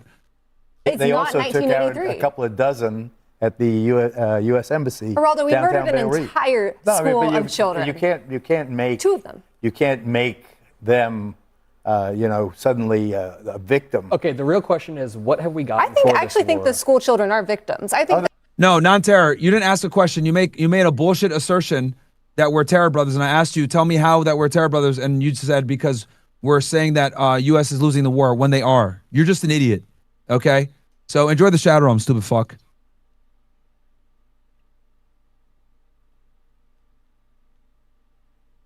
Fucking idiot, dude. Holy shit. By the way, real quick. Enjoy the shadow realm, bro. UBI, I see your super chat.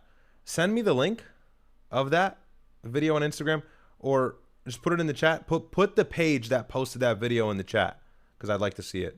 Go ahead, Myron. Put the page. we got some MAGA retards in the chat. Like someone in here said, my debate against Brandon Tatum was atrocious. That's how I know you're an idiot. Yeah, you obviously didn't watch it. Brandon Tatum got...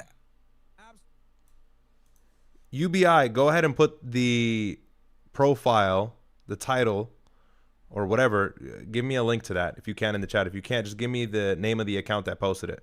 Obviously, Marines being killed is terrible. School children being killed is terrible. But there's a big difference between Iran willfully bombing U.S. military targets and the United States bombing a school and then not acknowledging it, which is its own separate problem. But the school children are civilians. They're civilians point blank. They should never be targeted. We are, according to some people, already at the 60-day mark of this war, and technically they're supposed to come to Congress on it. Pete Hegseth was questioned about this today. Listen to this. Like, dude, Brandon Tatum didn't even know about the Hannibal directive, bro. Like, he didn't even know that Israel killed their own people on October 7th. None of them like, know about that, by the way. That always catches them by surprise. Dude, like, you know when you're so advanced that you can't even like it just like you can't even like explain to them what's really going on because they're just so behind. It's like you're over here like doing calculus and niggas are still doing addition. That's like what it was debating Tatum. Powers resolution specifies that a war initiated by a president without congressional approval must be concluded within 60 days. Ultimately, I would defer to the White House and White House counsel on that. However, we are in a ceasefire right now, which our understanding means the 60-day clock pauses or stops in a ceasefire. They're not in. Yeah. It's our understanding, just so you know. Okay, well, I do not believe the statute would support that. I mean, that was essentially how the Obama administration interpreted the statute. And Republicans disagreed with it at the time. 100%. I think it would be cleaner. So just to be clear, yeah. It'd be a good act of constitutional hygiene, and it's not you need to conclude within 60 days. You need to conclude or have authorization from Congress within 60 days. Exactly. So now, they could come to Congress and get authorization. Why not? Or they could challenge the statute, which, as somebody who has either sponsored legislation to repeal or reform every extant authorization for the use of military force and to reform war powers more broadly, I also have to confess the War Powers Act of 1974, the constitutional underpinnings of that are shaky. It may not hold up. Maybe so, does. but it's the law of the land, and it has not been. Congress has the power of the purse, and this is the reality: is that if Congress continues to authorize the Department of War, if they continue to pass the National Defense Appropriations Act, they continue to do that. That will They're not going to shoot down the Defense Act on the basis of a war that Donald Trump is starting. Why would he shoot down all of our defense? The National Defense Act. The National Defense Act comes up once a year. I think it's probably this year. It's usually toward the end of the year. They also are requesting a supplemental before. They're requesting a supplemental, but they haven't actually done that fully yet. And I do think it raises the question, do they just get to pause this thing whenever they feel like it, even though there is an active blockade? And a blockade involves the U.S. military threatening with force that if any act of war. Yeah, it is considered an act of war. So how does that not count? I think that interpretation, however, is subject to reasonable acceptance and interpretation. If indeed there is a ceasefire, don't you want to encourage the ceasefire? Don't you want to encourage this peace? Yeah, but there's also a naval blockade, which is by definition not a ceasefire. But also, still in war. We're talking legalities when it comes to war powers. Yeah, that's a whole other thing too. Is like you got a blockade in the middle of a ceasefire. Wait, what? And all this is bird law, right? It is not governed by reason. That blockade was imposed right around the time Abbas Araghchi and Iran, the IRGC as a whole, was willing to open the Strait of Hormuz without any sort of peace deal actually being effectuated first. They were willing to make the Strait of Hormuz the first step, and then the ceasefire or a longer ceasefire peace deal the second step. And then the blockade made now the Strait of Hormuz the last step, because now they have to weaponize it as much as they possibly can. And that's an example of Donald Trump exacerbating the issue for the shallow sake of looking like the winning side or the stronger man, when he just needs to concede and understand that he's achieved none of his goals in this matter and we should pull out. But of course he can't do that. You can't get. No, it's always sunny in Philadelphia fans here. Come on, can I just take it back? Wait. What do you mean by bird law? I mean that when we try to apply like normal rhetoric, normal logic, normal dictionary definitions, as we do in a democracy. Like we're not Iran. We don't get to just like ignore the law. We're also ignoring the international legal repercussions, right? If we're talking about that, what international legal repercussions? This is a war of aggression. What is international law? Who's enforcing international law? Who is the aggressor here? Us. We are the aggressor. Against Iran? Launched this war. Yes. Okay. Just because Iran exists. Did all of U.S. history exist before the last 8 weeks to you, or just 8 It started on February 28th. Listen, we all know. I mean, honestly, they have been at war with us for 47 years. We all know that Scott Jennings is more than happy to defend a war with a country that starts with the letters IRA, that we are currently failing, that is going to put us trillions and trillions of dollars more in debt. I was only a few years old while you were in the administration defending prior endless wars. Now this war is failing. 8 weeks is endless to you? Okay, you said it was going to be 4 to 6 weeks. You have the attention span of a gnat? Homie, I debated you on TV 4 to 6 weeks ago, and you said we were weeks away from it. Now you're making condescending remarks because you can't defend the fact that this war is He took the Netanyahu approach. Hey, we're weeks away from a bomb. Like what? not going your way. Wait, one more time. Iron Reload, thank you for the gifted sub before. Appreciate you. Name one political concession. Name one political concession. Hey, whoa, Honestly, guys, I'm not going to have this guy's everybody, in my face. everybody, hang tight. Honestly. Okay. No, everybody, calm down. Okay. We're having a debate. You can respond to the points that he's making. I don't know why they have them sitting so close together though. Like they are kind of awkwardly close together. Like, bruh, spread out a little bit. Name a political concession that we've got. Like, look at this. Like, bro, why can't this nigga move down a little bit? Why does he got to be right next? All up in his shit. I ain't gonna lie. That is a little like, weird. Like, yo, move this guy over here. What? They can't be next to her? Like, what's going on here? You know what I mean? He should be across the table anyway. You can respond to the point. Yo, CNN hires no good-looking bitches, bro. Like, yo, this is terrible, bro. Like, if you're gonna have women giving us the news, like, yo, make sure they're hot at least, bro. Cause like, damn, like, well, what's going on here? That he's making. Can you name a political concession that we've got? Which one? Or maybe that was Fox. That might have been Fox. Yeah, bro, it's probably Fox, bro. Fox at least gets that part right. Like, the chicks are stupid, but like they're at least better looking somewhat. CNN don't got baddies? Yeah, that's unfortunate. CNN got nothing, dude. Yeah. They hire like fat and ugly chicks. Fucking embarrassing. Battlefalls Myron, are you going to cover the Albanian female director at JP Morgan allegedly making a subordinate sex slave? That's a fake story. Wasn't true. I saw that. That was fake? It was fake, yeah.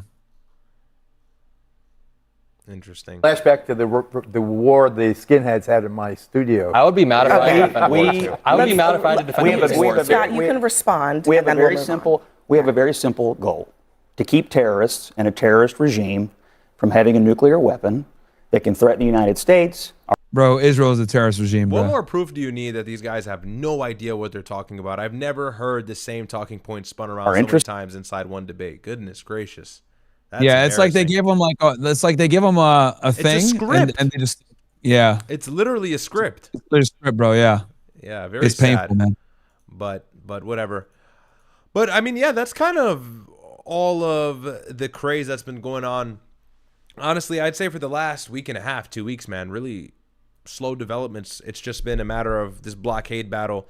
But I said this, and I'll kind of end with this, and you're going to move on to your true crime. That's totally fine. I think that this war, my prediction, and a little bit of a bold prediction, I don't know if we're going to see strikes again. We could. That's not off the table. I'm not saying it's impossible. I think the United States Central Command did not tell Trump that he can strike again. I think that every qualified advisor in Trump's corner, everybody in the administration behind closed doors is probably telling Donald Trump not to attack again.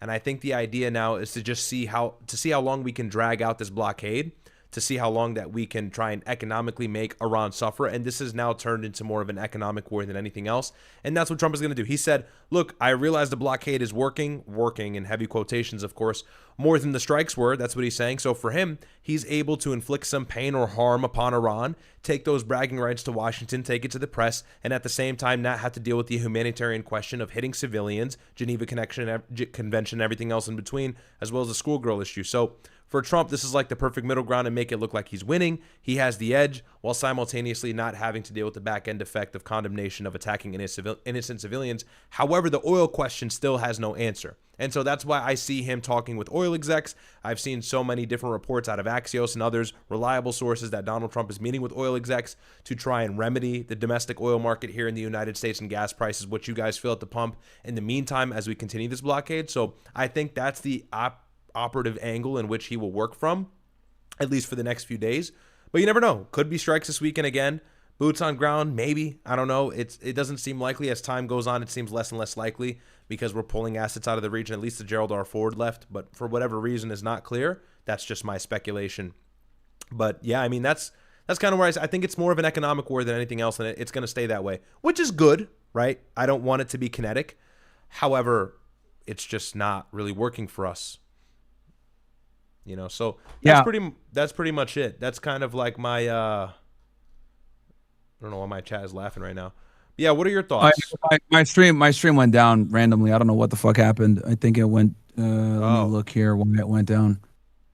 Yeah, it's back up now, but it went down for a little bit. That's fucking weird. Very stupid. Let's see. On Kick? Yeah, no, it went down on I think on YouTube. No, it went down. It went down everywhere. Yeah, it went down on YouTube, Kick. No, you're back on Kick. You're good. Yeah, It did go down though for a little bit. What the fuck, man? So fucking stupid. Yeah, that's what I was dealing with. But yeah, no, we'll see what happens, man. I mean, I think at this point, no audio. You've got audio. You got audio. That's not. No, true. it's not working. Apparently, OSS has no audio. Oh, okay. Yeah. No, it's all right. I'm just gonna end stream and start it back up then. Yeah, I'll just summarize on this, and I'm gonna end my stream. Are you gonna end yours too, or are you gonna do? You go ahead and end yours, and then when you start back up, I'm gonna send everybody over. All right, that works. So guys, come over here. Now let me and just wait. yeah, everybody go to my brother's stream real quick. Go wait there real quick. I'll drop his stream right now in the thing. I'll come back. This is so fucking annoying, dude. I don't know what the fuck happened. I'll interact with the chat a little bit, have a little bit of fun while you're doing that. Don't worry. That's so fucking annoying, dude. Oh my god, man. And guys, this is the reality of multi-streaming, man. It's not easy. Very hard. Very, very hard. So fucking annoying. All right, I'll read these chats before I get off. Oh, no, actually, no, I still have them here. I'll still have them. All right, let me go for it. Go ahead. Yeah, I'll just restart it because they can't even read them. They can't even see them anyway. So, all right, I'll let me drop your link in here real quick.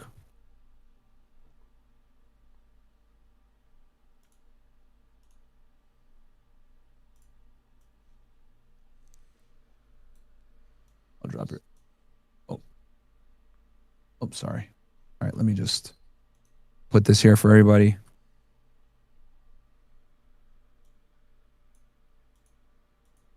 All right, I dropped it everywhere. All right, I'll be back, bro. All right, go for it. All right, what's going on? Welcome everybody. Myron's computer has to get hot. No, I just think it's multi-streaming is very glitchy, man.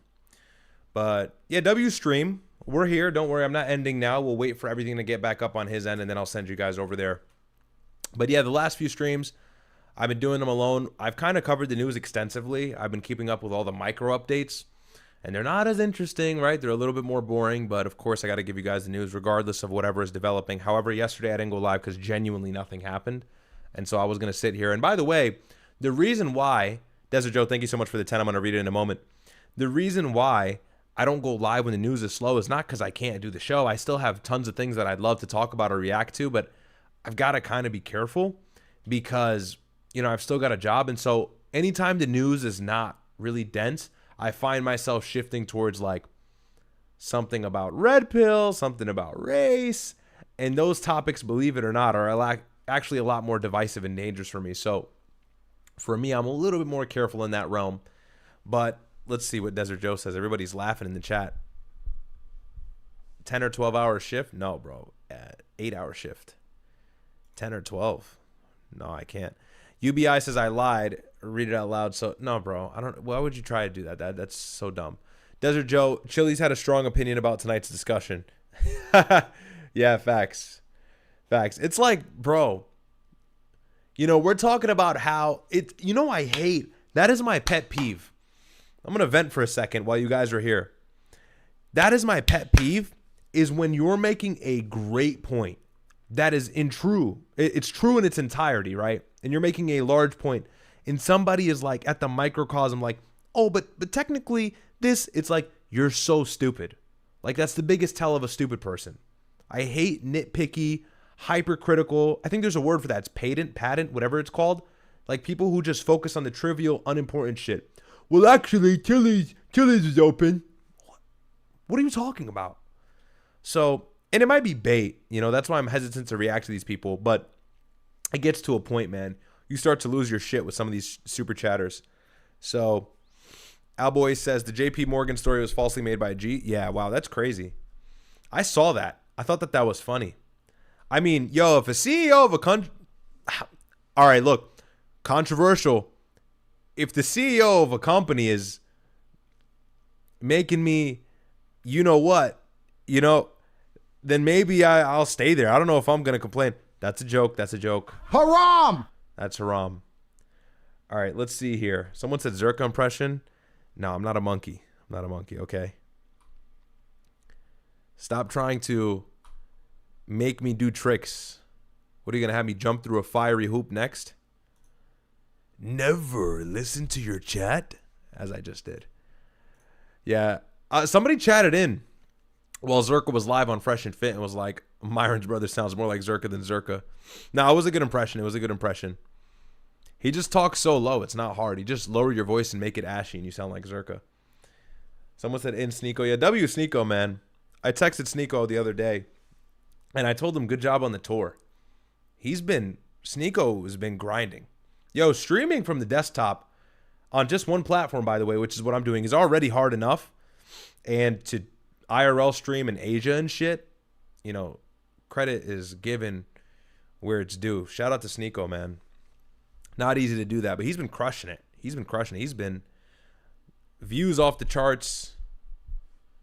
Love Sneeko. Shady says, is his job available? I don't care about banking position. Facts. It's like, bro, what are we? It's like those stories where the teacher has sex with the student and then the student complains and it's a guy student. And, you know, yeah, it's wrong. It's wrong. It's wrong. But you're kind of like, were you really like, okay, I got to be careful. I'm on YouTube. You guys would be surprised how crazy YouTube is about that stuff. That's a joke. That was all a joke. That's all satirical. That was a bit. Love Sneeko. Someone said Sneeko played the song. Sneeko played the song. Sneeko touring in his hometown. Yeah, I mean, is he part Filipino? I don't know.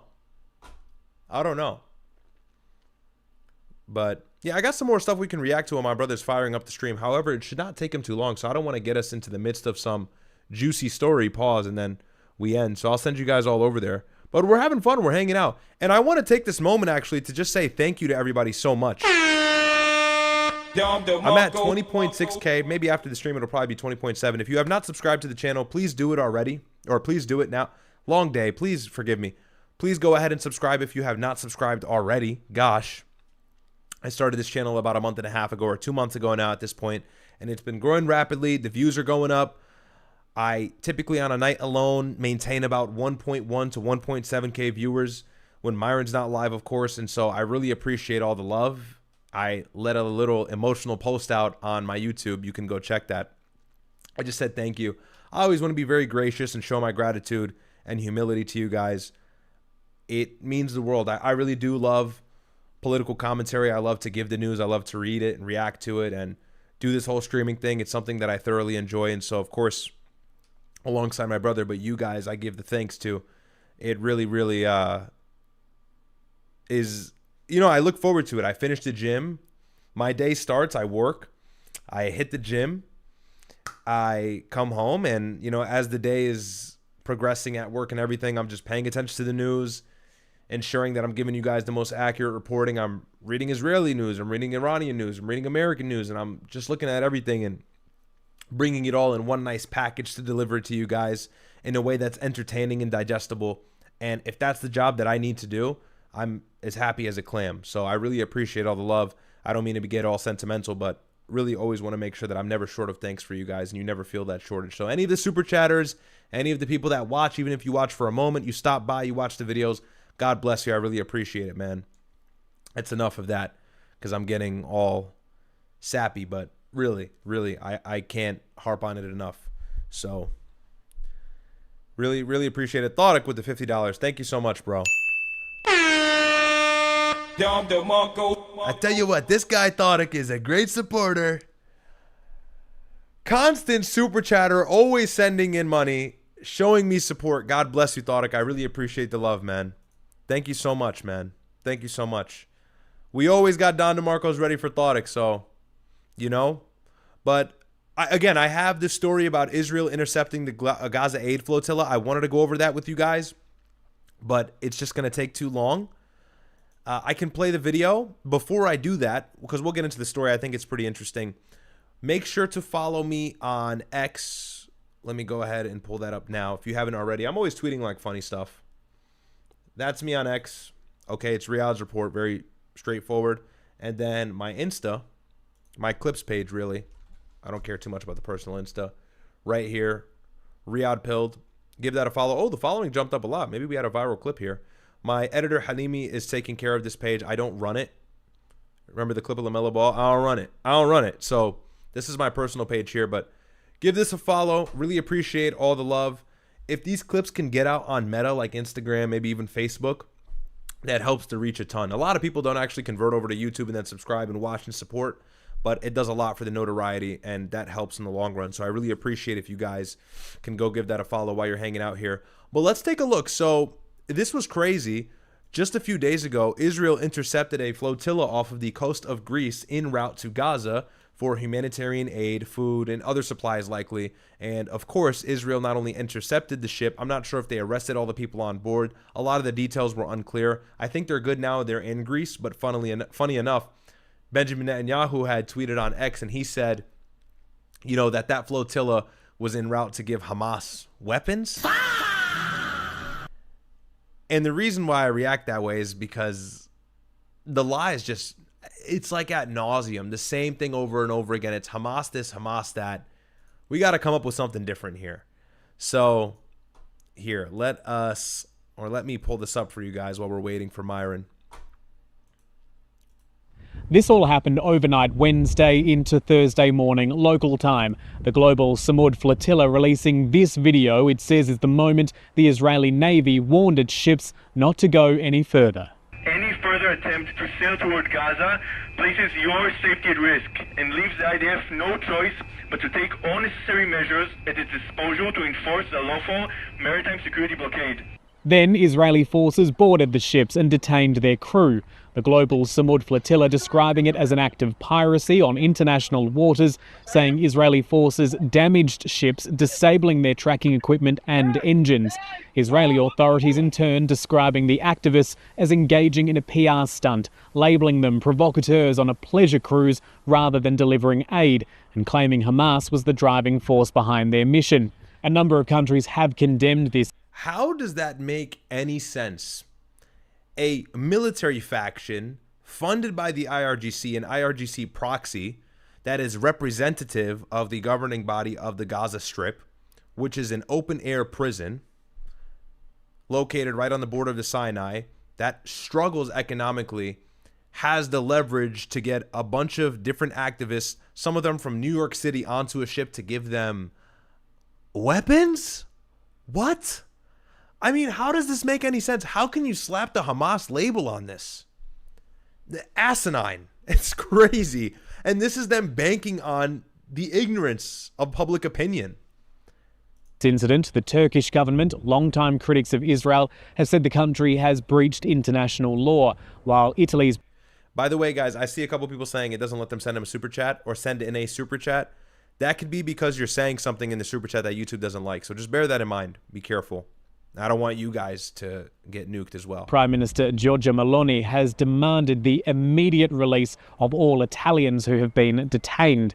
Australia's Department of Foreign Affairs and Trade says it stands ready to offer consular assistance to the Australians in this group, but it has added it had warned people not to join this flotilla because there was the risk of this type of incident occurring. And this has happened before. So yeah, maybe not the best idea, but of course their heart is in the right place. And this is kind of like the liberal activism that you see in regards to supporting Gaza. But like the Hamas label is like, come on, bro. You know, God forbid it hails and somebody's car is totaled as a result. It was Hamas. You know, not giving yourself any credibility by using that claim. There are obviously also questions being asked of Greek authorities, not only because of the country's relationship with Israel, but the proximity of these interceptions off the coast of Crete, albeit in international waters. Greek authorities are saying that they are aware of more than a dozen ships which have been abandoned and are now off the coast of Crete, but insisting the government had no advance warning this was going to happen. The Israeli military ships were in international waters northwest of Crete, outside Greek territorial waters. Greeks, my people. I just did a 23andMe test. I'm 3.8% Greek. There had been... These are my people now. No prior... I'm joking. I'm like 96% Sudanese. ...consultation with the Greek authorities. Greek authorities have no right to intervene in international waters, only in the case of a search and rescue operation. The Israeli maritime blockade of Gaza has been in force for almost 2 decades. One inquiry back in 2011 by the United Nations found it was lawful to protect the security of Israel. Another inquiry by the UN just a year earlier found it was unlawful. This is the 3rd time in recent months that Israel has intercepted a flotilla bound for Gaza. So yeah, unfortunate. Obviously, all of these people who are on that ship, aboard that vessel, their heart is in the right place. They want to deliver aid to people who desperately need it, because despite this ceasefire in Gaza, they're still under a lot of attack. Go follow Drop Site on Twitter or these other pages. They show you things that I can't even show on the stream, unfortunately, but the people in Gaza are still under a lot of fire, under a lot of attack. I think there's been 80 killed innocently since the ceasefire, and there's absolutely no excuse for it. So these people were just innocently crossing international waters trying to help. Now, was it the best idea? No, because they should have likely seen that coming. You know, a little bit of a rogue mission, but nonetheless, their heart is in the right place. And, you know, not to get too ideological here, man, but God bless anybody that helps the people of Palestine and Gaza and the West Bank. That's a cause that is close to home for me, you know, because I am Muslim, so I do have a vested interest there, and I will never not admit that on stream. That matters. And there's so many Christians as well in Gaza. Really, in the West Bank, there's a ton of Christians. But even a Catholic church was destroyed in the war, the 26-month bombing campaign administered by Israel after the October 7th attacks. And in that bombing campaign, where they turned Gaza into essentially a parking lot, they carpet bombed the shit out of it. And in killing innocent people, said that Hamas was using them as innocent human shields, or innocent human shields really is like the whole idea that's gotten us into the Middle East so far. But, you know, the Catholic Church was destroyed as a result, along with the mosques. And this is what Zoran Mamdani, somebody that I don't like at all, I don't favor him, I don't like his policy, he's a socialist, he's a far left radical, he tweeted, and he's one of the only people to actually condemn this or voice some condemnation for it. He says, last night Israeli forces intercepted and boarded a humanitarian aid flotilla bound for Gaza in international waters off the coast of Greece, unlawfully detaining more than 175 people, including several New Yorkers. My team has been in direct contact with the state and federal partners as we work to confirm the whereabouts and conditions of these New Yorkers.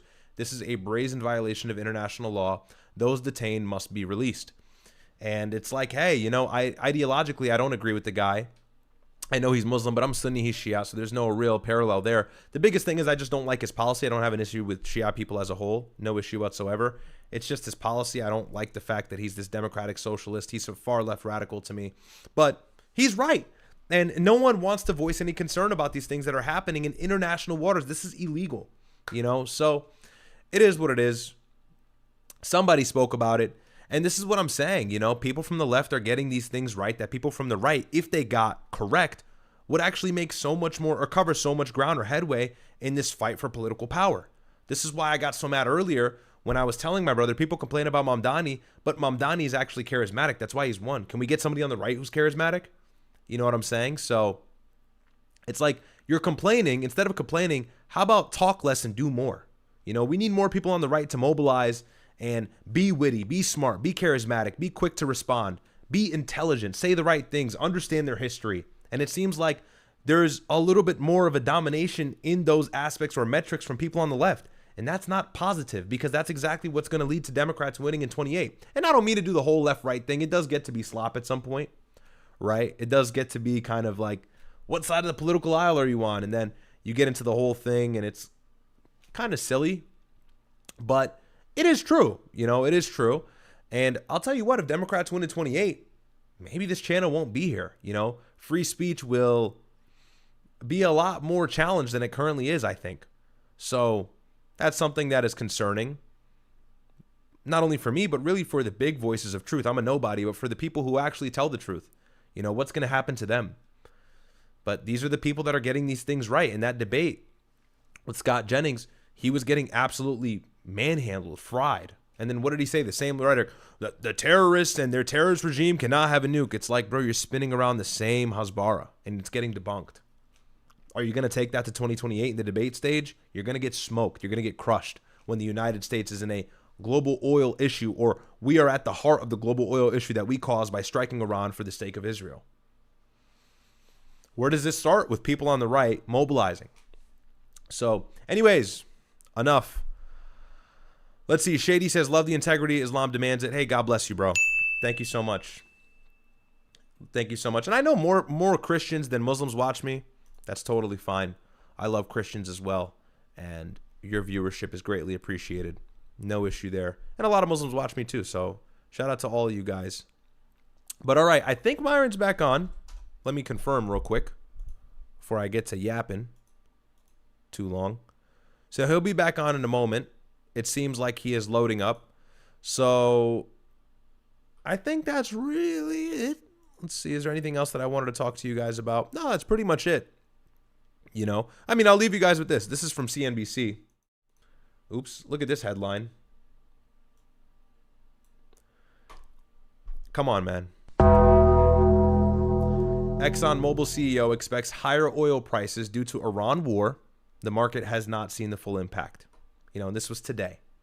And of course, this is in result to the Strait of Hormuz, but this is what Trump is trying to fix. That's why he's meeting with the Chevron CEO and others. They're trying to make some sort of dent. They're trying to make the United States relieved, or relieve the United States of this global economic pressure that every European country and NATO country is blaming us for, which is why Donald Trump is pulling troops out of those regions and saying he's not going to support Ukraine anymore, and he's fighting with the Chancellor of Germany. They're just telling the truth, and we're not. So it is what it is. But regardless, I love all of you guys. Again, I want to thank you for all of the love that I've been receiving recently. It has been nothing short of groundbreaking for me to see that people actually enjoy to hear me talk and enjoy to see me talk to my brother. And so God bless all of you guys. Like I said, I know I'm glazing you guys with the thanking, but I can never overstate it. Honestly, I can never overstate it. So subscribe to the channel if you have not already. Check out the videos. I'm uploading 1 to 2 videos a day. I'm going live 4 or 5 times a week, 3 or 4 times a week, really, depending on the news and how busy I am with my work schedule. But aside from that, Myron is now live on Kick, so I would love for you guys to go over there. That's probably where many of you came from initially anyways. You can go to his YouTube stream, but just go on Kick because he moves to Kick anyways, and W Kick. So I put that in the chat for you, and I'm going to go ahead and pin it. And I'll hop off in a moment. Thank you so much for all our super chatters. Appreciate the love. Thank you to my moderators, Tia, Desert Joe. I don't think anybody else is moderating tonight.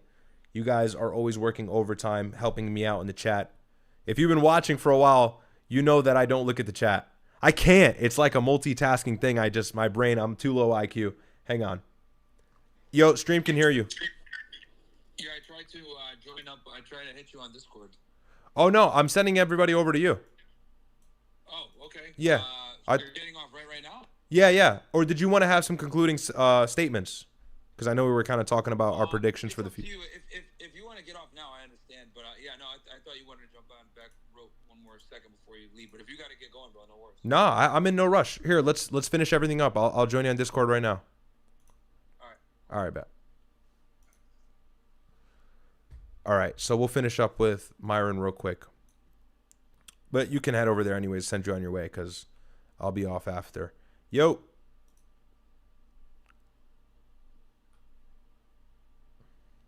All right, he's in here. I can't hear him yet. There you are.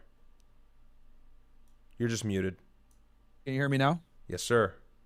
All right, let me go ahead and switch thing. Chat, I'm going to turn on my stream right now. Give me 1 sec.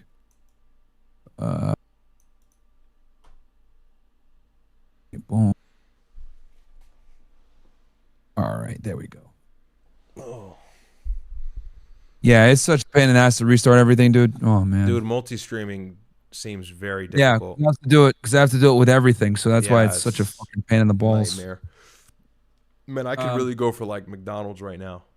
Am I nasty? Get a grilled chicken sandwich. Do they even sell those anymore? Probably not. I think so. Do you ever eat off diet, bro? I have like a cheat meal once a week, twice a week. I feel like you just always eat clean. No. Sometimes I will. Sometimes I'll have. If I need calories, like I'll eat something that normally I wouldn't. But for the most part, I stay within. You're not a slop enjoyer though. I'll be honest. Like I'm low key a slop enjoyer. Like I've never seen you like house a cheeseburger or like fries. Like it doesn't seem like you like slop. Like not that you're like. Yeah, I've never been. Yeah. I've never been a fan of it. I don't know. I just, I'll tell you this. I like pizza. If I'm gonna do anything, it'll be thin crust, of course. Not the fat nigga shit. Nah, Connecticut shit, nigga. That thin crust, that good shit. Or even New York is thin crust style as well. Yeah, bro. Good luck with pizza in Miami, man. I had a slice of pizza in Miami. I almost spat that shit out. That shit was terrible. Yes. Yeah, It's don't let them trash. Cubans try and make pizza for you. We can let the Yeah, Albanians do it, but the Cubans, bro, nah, bro. Just hell no. stick to the Spanish Cubans, food, that thing please. is trash. Goodness. Absolute trash. But no. Go ahead. No, so what were your closing remarks in regards to the situation right now in the Strait of Hormuz and the blockade, on their blockade, as Trump's words?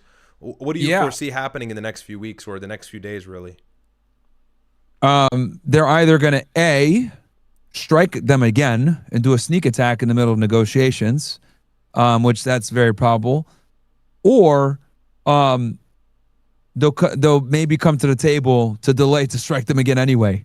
So I think I don't think, because it was never about the nuclear weapons, man. So it's like I just don't see a path here with any type of real diplomacy, because like it was never about the nuclear weapons. They keep saying, oh, it's about the nukes, it's about the nukes. It's not, because you had the chance to oversee the nukes and you had a deal with Oman right before. So it's like, and God knows what they're doing with the uranium right now, and that could be something that intelligence is panicking about. You know, like is it even a conversation or an aspect of 60%, or are they approaching weapons grade? That's very feasible. You know, so yeah, that's also something that's very scary as well. So you think this is just all bad faith from the U.S. part, and we're going to strike them again behind closed doors or from behind their back? High likelihood. Gotcha. I think high likelihood. That's why he's giving the whole "I don't like the deal." Notice that? Yeah. Oh, I don't like this. You know, that's exactly what he said when they had something in pretty good with Oman, and they said they're willing to come in and talk to them about the nuclear. You know, and even during a blockade. And now he's saying, like, I don't like it. So I think this is all a ruse for him to, you know, set up another attack, honestly. Yeah, it's tough to really predict Trump's moves. And I guess maybe that's a benefit of him being so rambunctious in his claims. But, I mean, yeah, the way the wind is drifting, certainly an attack happening would not be surprising. It would be unsurprising. However, I think he's going to try and drag out the blockade as long as he can until there's a kinetic aspect again, because the back-end consequence on that is one that the United States cannot withstand for an extended period of time, man. Like, these Gulf countries are going to get hammered. If there's a round two, Iran's really going to bring it. I think they're really going to let the missiles go. They're going to let them shits fly. And that's what's interceptors are gone. Yeah. Interceptors are gone. That's another reason why he's scared to well, Qatar just bought a bunch, allegedly. Qatar just bought $4 billion worth. But, I mean, what did the initial stockpile of interceptor missiles do? Nothing. It only took like 2 weeks to deplete them all. And there's the over-prioritization for Israel as well. It can't be THAADs. There's no way they were THAADs, because those take forever to make. It was the Patriot interceptor missiles. $4 billion's worth? $4 billion worth, yeah. That's what Rerum Novarum says, and he's pretty good. Okay. Although I have not seen that in mainstream media, but that's what I read on Rerum Novarum. He tweeted that earlier today, like a few hours before I went live. So, and I mean, regardless, look, even if they bought, but even $4 billion, that's not that many. Even $4 billion is not that many. Each of those interceptors costs like $8 million. Exactly. You do the math, that's not that much. And that's the thing, man. It's just a war of attrition. But even if they buy a bunch, Iran has so much more missiles that they can use offensively than these Gulf countries can use defensively. So that's really the issue. And then there's also the over prioritization of airspace, right? You got to worry about Israel. You got to worry about Israel because Israel is a nuclear threat. So if they start to really get their asses whooped, who's to say they won't just nuke Iran? You know, people are gonna say, "You're crazy. That's conspiratorial." No, it's not. You know, it's really not that far fetched. You know, we're living in crazy times. You know, so that's something that the United States has to worry about as well. We have to juggle so many different cards and keep everybody happy, and that's just, you can't please everybody, especially in that region. So it's going to be an aspect of who do we prioritize and who do we sever ties with as a result of not giving them any aid. And it's likely going to be, like you've predicted for 4 or 5 months now, these Gulf nations. So yeah, really scary future if this doesn't end in some sort of long-term ceasefire or peace plan overall, which I'm praying for and hoping for as well as everybody else. But yeah, no. Is there anything else you wanted to cover? I kind of went over the Gaza flotilla that got intercepted. Did you want to take a peek at that, or it's up to you? Or you want to go into we can. Yeah, it's a 2-minute video. Can. Yeah, we'll take a look. Good shirt on your thing. Let me pull it back. So I do. That's what Mamdani was talking about on Twitter. Yeah, he tweeted about that. I got 126 million views. And that was underreported, by the way. I didn't see any real mainstream media talk about that. Yeah. Unsurprisingly, but no one was really covering. I found out about it from them. Happened overnight. Exactly. That's how a lot of people found out. All right, here. Let me share. Do this a little bit differently on Discord. One moment.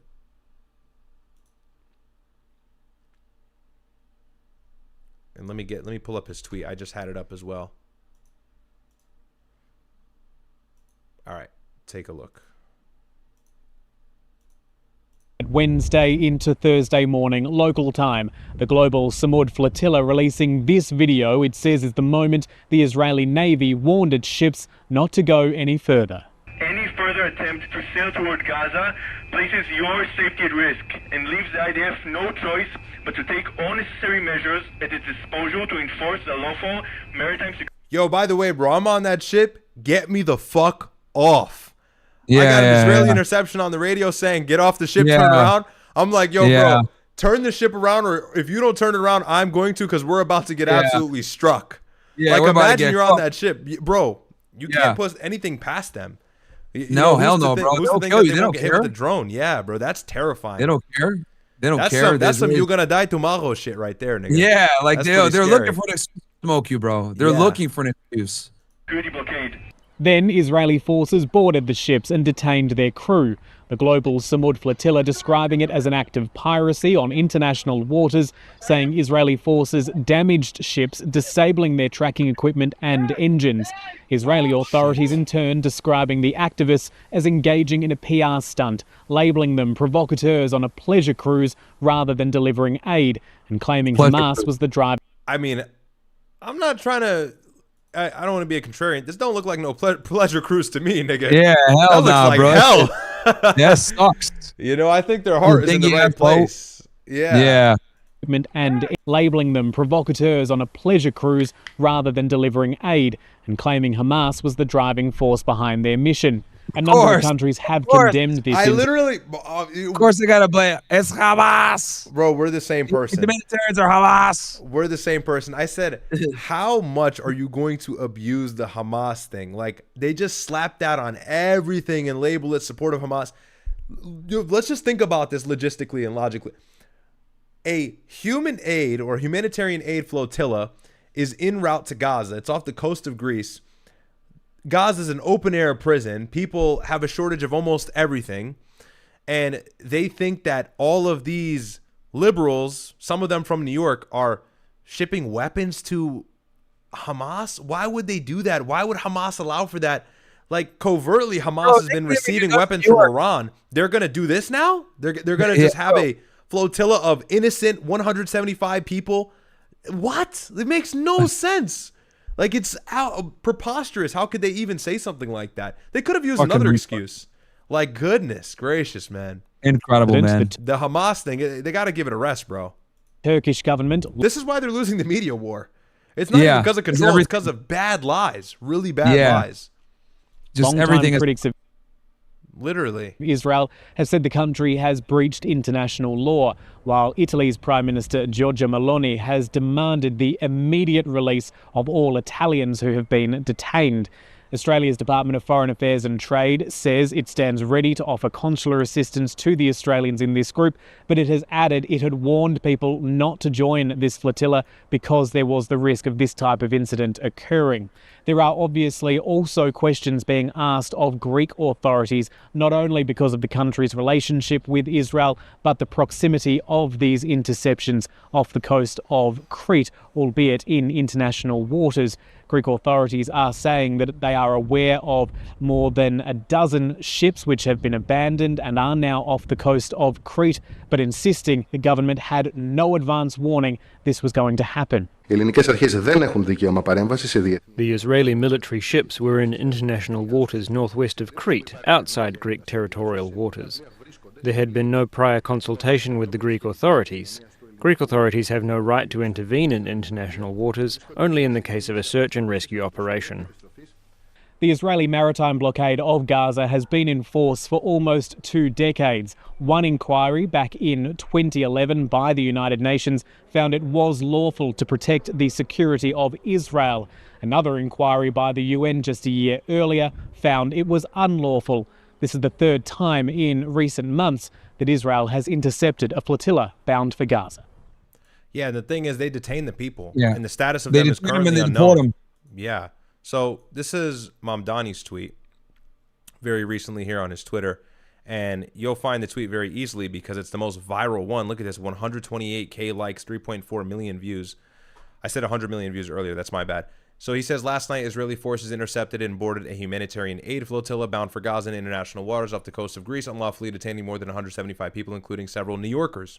My team has been in direct contact with state and federal partners as we work to confirm the whereabouts and conditions of these New Yorkers. This is a brazen violation of international law. Those detained must be released. So, as always, Israel doesn't respect international law, so it doesn't matter. Yeah, and no one's going to actually condemn them or do something about it or punish them or give them a consequence. So yeah, you never have. For me, I was just on this and look, there's no surprise, and the people who were on that flotilla probably knew what was coming. Maybe not the best idea, but maybe they want to be martyrs for the truth, and so I have no choice but to respect that. But really, it's just the fact that they detained them, and a lot of them still are not back home. But it's like the Hamas thing. It's like, that's why I thought this was funny, because it's like, really? You know, like Hamas is going to fall from the sky and blow the world up next. It's like absolutely nuts. But getting ridiculous. By Clifton, Holly says, or sorry, I missed the chat here. Buffa Barney says, I'm craving Chili's. Yeah, me too now. By Clifton, Holly says, everything's good because Chili's is open. Is it? Because I might order it, man. I don't know. It's 102 where I am. Probably is at this point. Yeah. Yeah, no, but that's funny stuff. But yeah, anything else you wanted to go over, bro? No, that's it, man. I'll transition over to the true crime stuff, and I've held you on long enough anyway. I appreciate you holding down the fort while I was gone. No, of course, yeah. For those of you who don't know, anytime Myron's gone, he's on the road doing Alex Jones InfoWars. For those of you who don't know, anytime Myron's gone, Alex Jones show, I'll run it back home. I'm kind of like the sub teacher, so sub over to the channel if you haven't already. But his stream is pinned in my chat, so just head over there. I've got about 800 people in here currently, so just jump over there. And yeah, we'll be back on. Are you on tomorrow? Yeah, we're gonna do FNF after hours tomorrow. Actually, surprisingly, but I could probably, I could probably hop on after that or before, one of the two. Were you planning on doing something beforehand, or what was? I mean, we'll play it by ear. I might either get on before or after, but I'll jump on and stream tomorrow too. Okay, we'll play it by ear. We'll see what happens. But all right, guys, head over to Myron's stream. I'm gonna jump off this Discord call, bro, and all right, man. Get some food, man. Yeah, I'm about to get some McDonald's, couple snack wraps. All right, bro. Peace. Nice. Peace, guys. Peace. All right, guys. W chat. W's in the chat for all of you. You know the video of Trump where he's like, that's how I feel about you guys. This one.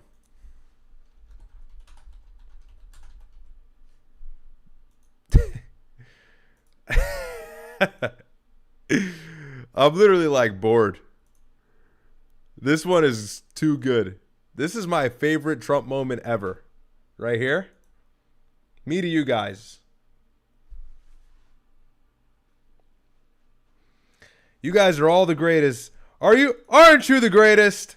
All right, enough. All right, we're caught up on chats. God bless, guys. Have a good night. W's in the chat, and we'll be back tomorrow. If not Sunday, but should be back tomorrow. No reason why we won't be streaming, but you never know. He's got a lot going on, and I could do a solo stream. Maybe I will, but there's just no news. There's really no news. Desert Joe, W substitute teacher. Thank you so much, bro.